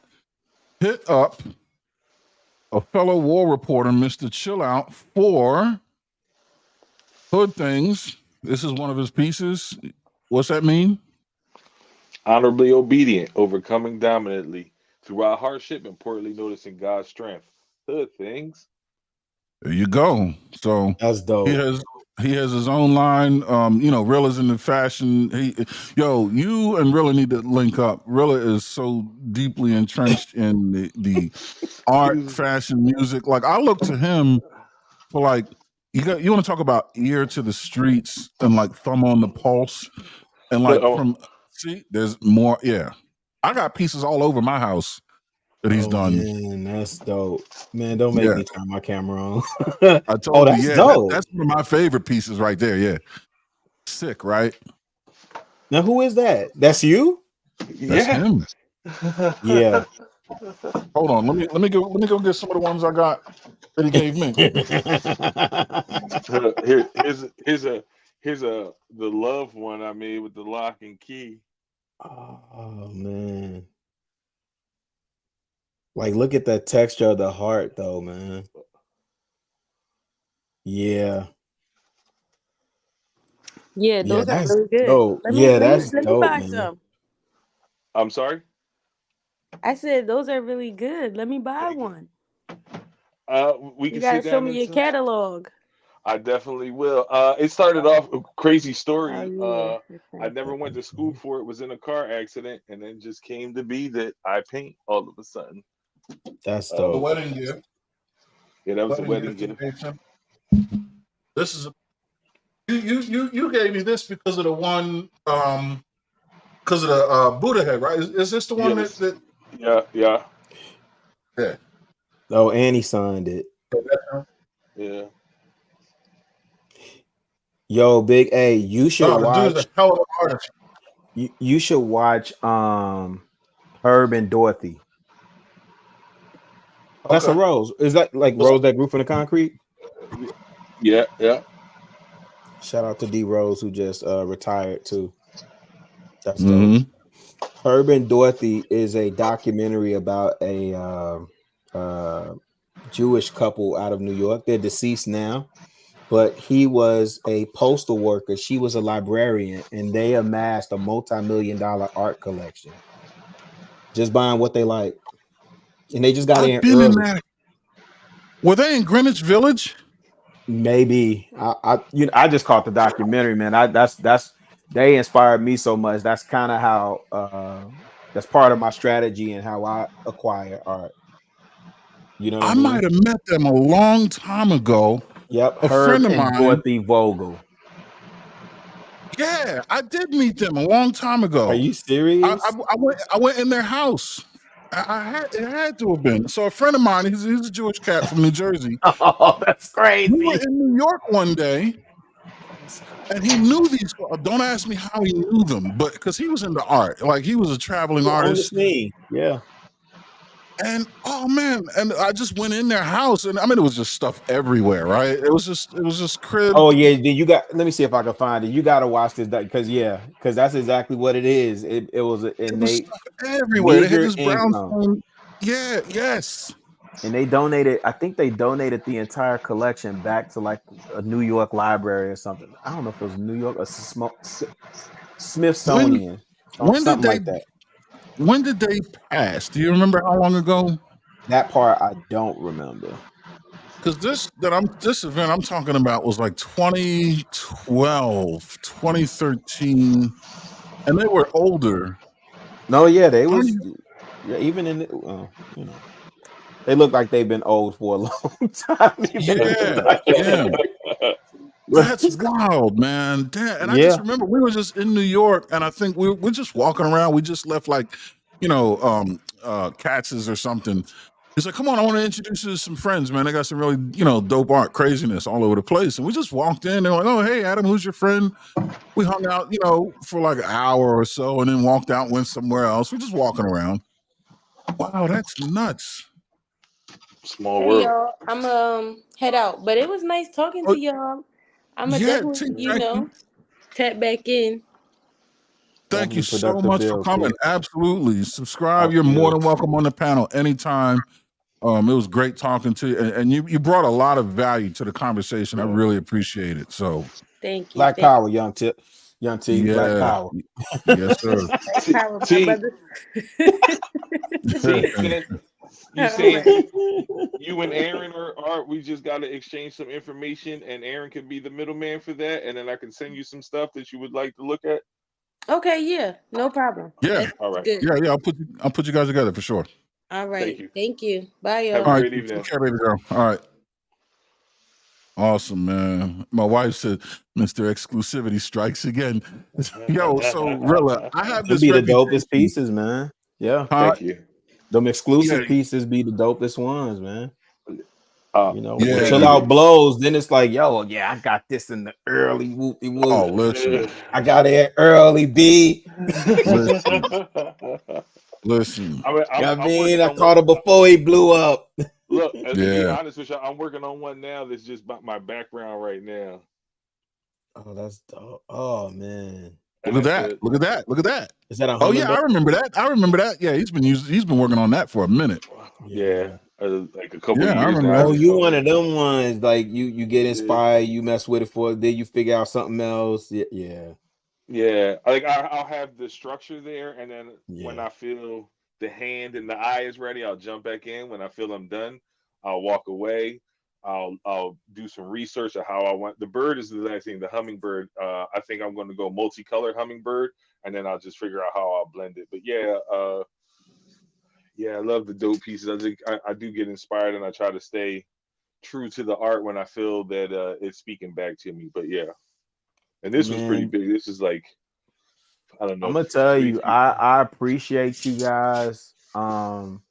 Because the thing of it is that you all document visually this moment in time. You understand what I'm saying? Like Mm-hmm. this moment in history, you guys are literally documenting that. To me, that's what makes it so valuable. And you see it, P. Like I remember Yeah. the first time I seen this piece by Paul Branton. It was called Above the Air or Up Above or something. That joint made me emotional. G, crazy Oh piece. wow. Like, Yeah. but good art will do that. You understand what I'm saying? Like that's Yeah. why I'm like, yo, if y'all never you saw I perked up when you started talking about art. Yep. You Yeah. know, Yep. that's the and people and we as a people don't. You know what's crazy? I'm getting tuned in with these estate sales here in Chicago, which is Mm-hmm. I can only Mm. imagine what Philly, Pittsburgh, Harlem would be like with some of those estate sales. The last one I went to the founders of Saucony, they both deceased, Edward and Betty Ann Gardner. They Mm-hmm. had an estate sale that wasn't too far from my grandma's house. Anyway, got Mm-hmm. wind of it, wound up going, and the collection that they had and the things that they had available, it's almost like a time capsule. You Yeah. understand what I'm saying? So that's what I'm saying. That's why I appreciate artists, because you capture, like, when people look back and say, well, what was it like in 2024? Say, man, Mm-hmm. look, check out that chill out piece, man. Look at the texture, the tones they Yep. was using. Exactly. Right? You know what else? You know what else estate sales do? They allow the owner to actually be an artist. Because as you say that, I'm looking at my wall here, right? Now I have these pieces: 1, 2, 3, and 4. The 2 middle pieces came together. This piece had nothing to do with those pieces. Yep. And you And made the it piece work. on the far end had nothing to do with none of these. But because they were similar in color, they were exact same size. I'm like, if you look out the window, which is what this is, you would see flowers. And on the other end, it's like another way See, to bookend this. But these pieces, when they were created, I got them at completely different times, completely different places. But if I had an estate sale, they would all be sold together, right? yeah. So it's like an artist being an artist with another artist's work. So Mm-hmm. estate sales really allow you to capture those magical moments. You know what I mean? Yeah, the one I went to before that, the gentleman name was Lawrence E. Kennan, and he Mm, was a prominent attorney. So one of the things that I'm doing right now, Aaron, is treating myself like a tourist in my city. It's Mm-hmm. much Oh, more that's fun so that smart. way. It's Yeah. Yep. much more fun that way. Yeah. It's this Yep. gentleman. I had no idea he lived in Calumet Heights neighborhood. Like, Chicago has a lot of neighborhoods and Mm-hmm. communities. But prominent civil rights, NAACP, Black Panther, and it was a ACLU attorney, Mm, powerful, prominent attorney here that mm-hmm. had no idea until I went to this estate sale. And then you go and you look, and it's like, yo, you can tell. And listen, some of them books was like, oh man, this brother was freaky. Yeah. I didn't cop none of them, but I did find Yeah. Shahrazad Ali book. Mm, Yeah, the what is it? The message, not Message to the Black Man. I don't know. Something about the black man and the black woman. Black man's yeah. guide to understand the black woman. Yeah, I was That one. Yeah. surprised to Yeah. Yeah. find it. Mm, And this gentleman, he was, like, I guess for their time, they was reading that stuff anyway. Um, yeah. I'm into estate sales now, needless to say. So that's where we Yeah. at. That's where we at. So Yeah. you swinging I back like. over to Hemp tonight? Is he doing something tonight? Oh, Women's POV, was it? yeah. Yeah. Yeah. Yeah. Yeah. When we're done here, we're going back through there. Yep. Okay. I'm gonna get ready to slide up here. My wife sound like she's done that. She was up there working out, and she gets to stumping around in my space. So let me come down here. Word. Word.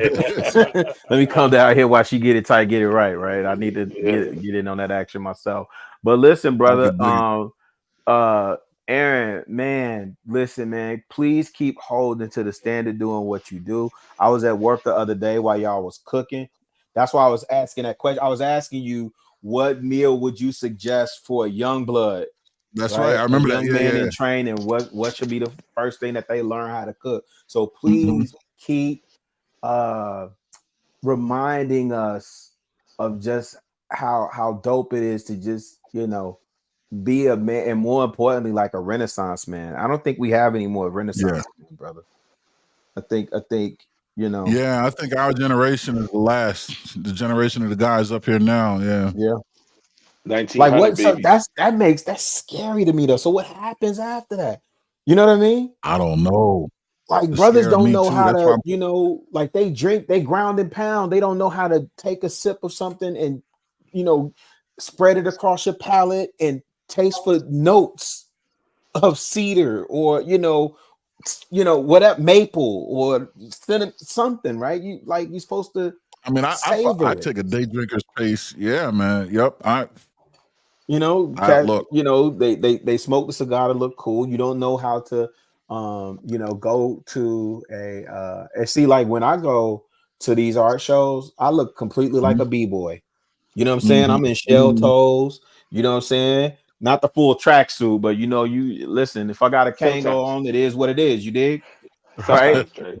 I, Sometimes. if they pretentious in there, I want to throw them all the way off, right? But my yeah, point is, I know what I'm looking at, right? And right. so I guess at this age, I'm embracing becoming more of a Renaissance man, and not so much as a rebel. Whole hip hop era b-boy stuff is like really about rebellion and stuff like that. But Yeah, man, when this generation transitions, then what happens to this next generation, G? I don't know.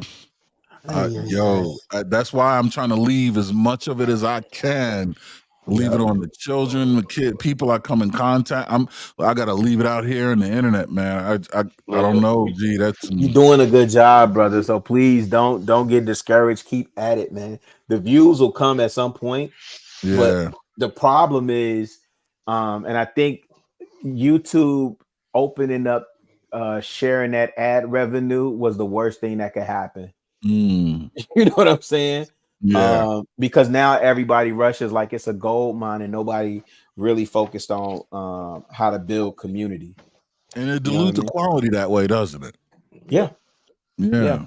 yeah. Yeah. So when you do it how you doing it, brother, it's a slow build, but it's worth it because then you have people that rock with you. You know what I'm saying? Same way Ham doing it. You know. Yo, now Mr. Chill Out doesn't. I've been watching you forever and a day, man. And so those words coming from you Oh man. is reason enough to. I mean, I'm talking Oh about man. before Kay and Kayla, man. Like Shout out to K. I've been a real fan forever, man. Before Crew, before I mean, you saying that to me, bro, tells me I know I'm doing the right. I know I'm doing the right thing, and we're gonna rock this to the wheels fall. Every time Please I see you do. in the chat, that's why I'm like, yo, celebrity in the building, man. Yo, you get the red Nah, carpet over man. here, bro. Nah, resident beta simp host up, man. I try, you understand what I'm saying? I try and keep it balanced, man, because everybody out here like they got all A's on their report card. They all Yeah, married nah, to nines and tens. They nah, all multimillionaires. You know what I'm nah. saying? They never ducked a fade. They never tasted Yeah, their own blood in their mouth. You move a little bit exactly. different when you taste your own blood in your mouth. You're not Damn so right. quick to pop off at the mouth. You know what I'm That's saying? right. So That's right. yeah, no, I just try and keep it a bean and keep it balanced, man. And I think that's Yeah. that's what's moved away from the conversation. But you a breath of fresh air Mm-hmm. because you have the pedigree, and the presence and the credentials in this space, right? Mm-hmm. And then the messaging is timely. You know what I'm Yeah. saying? And it's consistent with you, bro. So that's what I'm saying. Like, man, uh, it's almost like a introductory course and watching something being built from the ground up. What up, Yeah. O'Shea? What's happening? What's happening? What's going on, Big A? O'Shea. Oh, Big I'm Aaron, about to say. what's dip happening? up out of here, but Big A, I appreciate you, Chill brother, out. for always I keeping that door appreciate you open too, for me, brother. man. I love you so much, man. Thanks for Man, the love you more, support, King. man. Yes, sir, man. All right, I'll holler at y'all in a minute, brother. Chill out. I'm gonna tap in with you, man. I gotta Yes. cop some work too, man. Yeah, I let need me something know, on the man. wall. Listen, I need to get with you even more. We appreciate you. Aaron holds you in the highest regards. If Oh you his man. brother, you are brother, bro. We Yes, greatly sir. Yes, sir. appreciate you, All brother. right. I'll put y'all together, man. No problem. That's the best. Salute. All right, later, Rilla. All My right, there, guy Rilla. Rilla in the fucking building, y'all. Y'all don't even listen. Y'all don't even know that is legendary work right there. That guy's an OG to the space. An opinion that I've always loved to hear and support. I've learned so much from him, and for him to drop those jewels, bombs, or words of affirmation on this space, I know we're doing the right thing, man. We headed nowhere but the top, straight forward. What's up, O'Shea Lennox, the hobbyist? What's going on, my man? Guys sitting there chilling, looking at two things at the same time, and I said, let me holler at Big Aaron and, Check on the and fellas, Mr. huh? Chill Out. Yeah, Hey, we in what's there, going on, man. man? You know, right where you left us. Yeah, I ain't gonna hold you long up here because I'm supposed to be doing a stream probably 2 or 3 hours ago. So They probably won't do it since Hemp finna come on. Yeah, Again. yeah. But no, look, I'm gonna reach out to you in your in that face, not face, but God dang it, what you call that Instagram thing? Oh And yeah, that was that's Mr. Chill Out's Instagram. Yep. You could hit us all in there. yeah, because I got a few ideas, simple ideas. I think that would help with your lighting in your doing your cooking thing. I got a few Listen, simple ideas. you made one suggestion real time, just as simple as turning off a light, and it worked. I went back and looked at the show, because I can't see it from the stage, but I Mhm. went back and looked at the show, and it did make the camera's aperture readjust and look at Yeah. light differently, and it pushed me forward in the stage. You know what I mean? So, Oh yeah. I mean, every suggestion you've made so far has only benefited us. In fact, I think every benefit we've seen was some sort of version of what you suggested. So I'm 100% open to having a conversation with you. As far as cameras and lighting, I think you're our resident expert so far. So Yeah. Yeah. yeah, we need to get in touch, man. Yeah, definitely, because it's been helping us immensely. Yeah. Every show has been better because of your advice. So I appreciate that. Look, I just want to help. Look, if I see I can fit in somewhere, I try not to overimpose. no, yeah, no, I dig it. I get it. Yeah. But when I saw that light on in that kitchen, um, here's the thing that I remember. Mm-hmm. Whenever you have that camera on, you Mm-hmm. never want to let that camera see the light itself, because what it does is it'll put itself in it'll say this thing is too bright, so I need to darken it up a little bit. Darken And it. what it Yeah. ends up darkening up is the very thing it needs to lighten up. Got you. Right. That's what I thought. That's what I saw. I could see it was like an aperture change, right? It kind of, yeah. And what it was, and with the other lights you had in there, especially that shop light, Mm-hmm. is a directional light. So what it Right. ends up doing, once you turn that big light off, it start focusing on, and whatever that shop light was pointing at, it really illuminated it. You could really see Yeah. it. Yep. Yeah, that's Indeed. why. Yeah, I definitely saw it. So yeah, I got a simple thing. I got one or two other little things. Because I was looking on Amazon. I'm like, Mm. because see, here it is. I was looking at that kitchen, and with the Mm-hmm. kitchen having that's being all wood basically, and, Mm-hmm. it's dark wood. I Yeah. don't know if it's cherry wood, but it's that dark wood. And here's the thing about that, and it's a small kitchen. So what it ends Mm-hmm. up doing is all of that dark stuff, it sucks up that light. So you have to have Absorbs it. you have to have a pretty good bright light source shooting in that room to light it up. Yeah. And like I said, Yeah. I It's not got a lot of light. It's not a lot of light bouncing around. I think mhm. that's good though, because I don't want to get too washed out. Like a white room can kind of wash out if you're not, because you have to like get umbrellas for the light to like soften it. You know what I mean? Well, there's another cheat code to it. Uh, See? a soft box. If you take that light, and then they have what you call a soft box. Mm. And that soft box is a cheat code because what it ends up doing, it throws out a lot of light, but it softens it. Mm. It softens the shadows. Mm-hmm. But now that light It y'all just, had it just over there, refracts the light everywhere. say what now? What does it do? It just like refracts the light all at like 3 dimensions, just refracts it everywhere. Oh no. What it ends up doing is that's all. I mean, like, have y'all ever went to photo studios and they had the big old square boxes with light coming out of them on that stand? They had Yeah. something like that's a soft box. Oh, okay. They come Got you. diagonal. Some most come in square, but you have a lot of them come in. What is that? I think it might be octagon because it's circle, Mm. but it's not. It's not a complete circle. But what it does, it helps spread that light right, and it directs it, and Mm. it softens it. Got you. Yeah. So I was looking at a kit like that, and I was like, "Oh man, $49, $50 kit, that ain't bad." Yeah, that's invaluable. You can't beat that, man. But the one I was looking at, here's the one I really do have in mind. It's more of the ones what it's called a strobe light. And that way Mhm. you can actually control just how much power that thing puts out, how much Mm. light. And yeah, Yeah. like I said, that is something simple like that. It may bring you 100. If it may run you 100. But what it Mhm. is, it's not something that you throw away. It's something that say if you want to set it to the side, let's say you have a party, guess what you can do? You can sit there, pull that light out, Pull it and you out. can Yeah. direct it and make whatever it is you want to look beautiful. But I'm Well, not going. no, that's great. Great advice. Because you know what I was just thinking when you said that. Even if Chill Out wanted to photograph things to market his fashion line or the art that we were talking about, you know what I mean? Oh We can yeah. find a blank wall. You know, I got a lot of accent walls in my home. You know, I got this blue one, I got green. We can do red, or we can do a white wall like he's got behind him. But with all of these different things, there's different surfaces and different light sources that we can work with that don't have to just deal with filming, but would deal with other avenues of branding and taking pictures of what I mean, because we have other businesses going on. So Oh no, yeah. 100%, man, it's absolutely useful. Oh yeah. Oh yeah. Like I said, what it is, one of the things I keep in mind, start out real simple. Get one light. You get that Yeah, one yeah, light.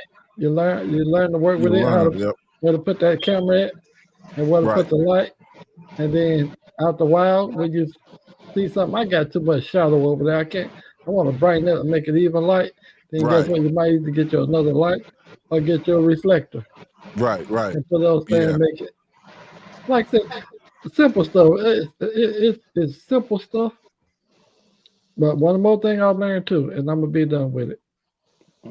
As somebody, I ain't gonna say I was in the business. I'm just say I was in. I've been in some very good hobbies over the years. Look at one thing I learned. yeah, Don't yeah. don't buy stuff that you think would be good for the business. You always let the business tell you what Mm. it needs. You let the business tell Oh, that's you what great it needs. advice. That's great advice.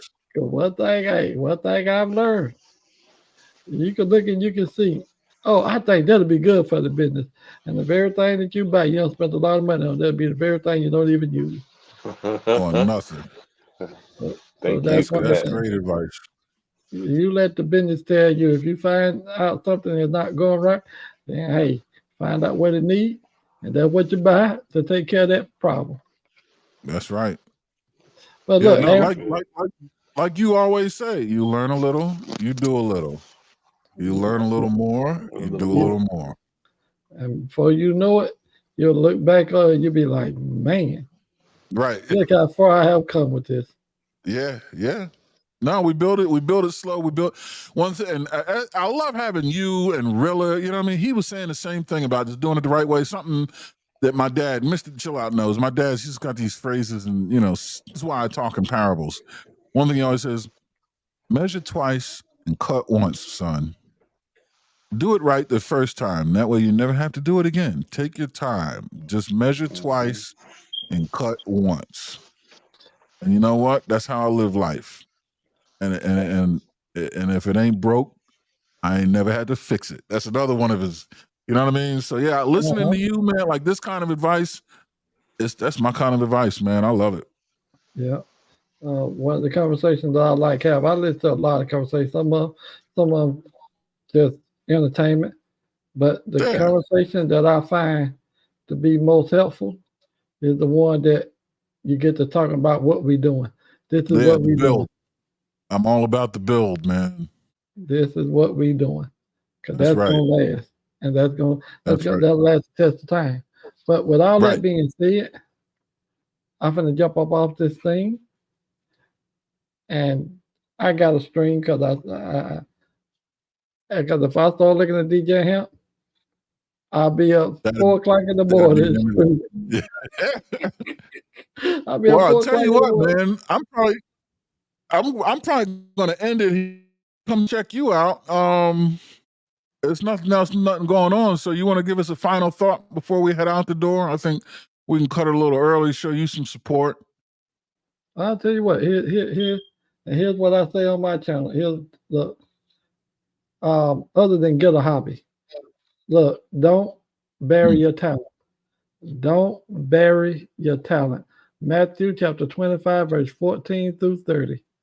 Don't bury your talent.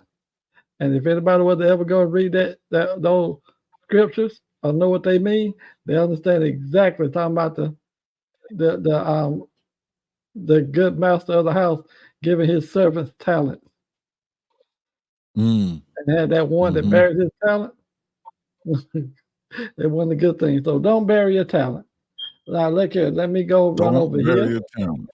Yep, don't bury your talent. Matthew chapter 25, verse That's it. 14 through 30.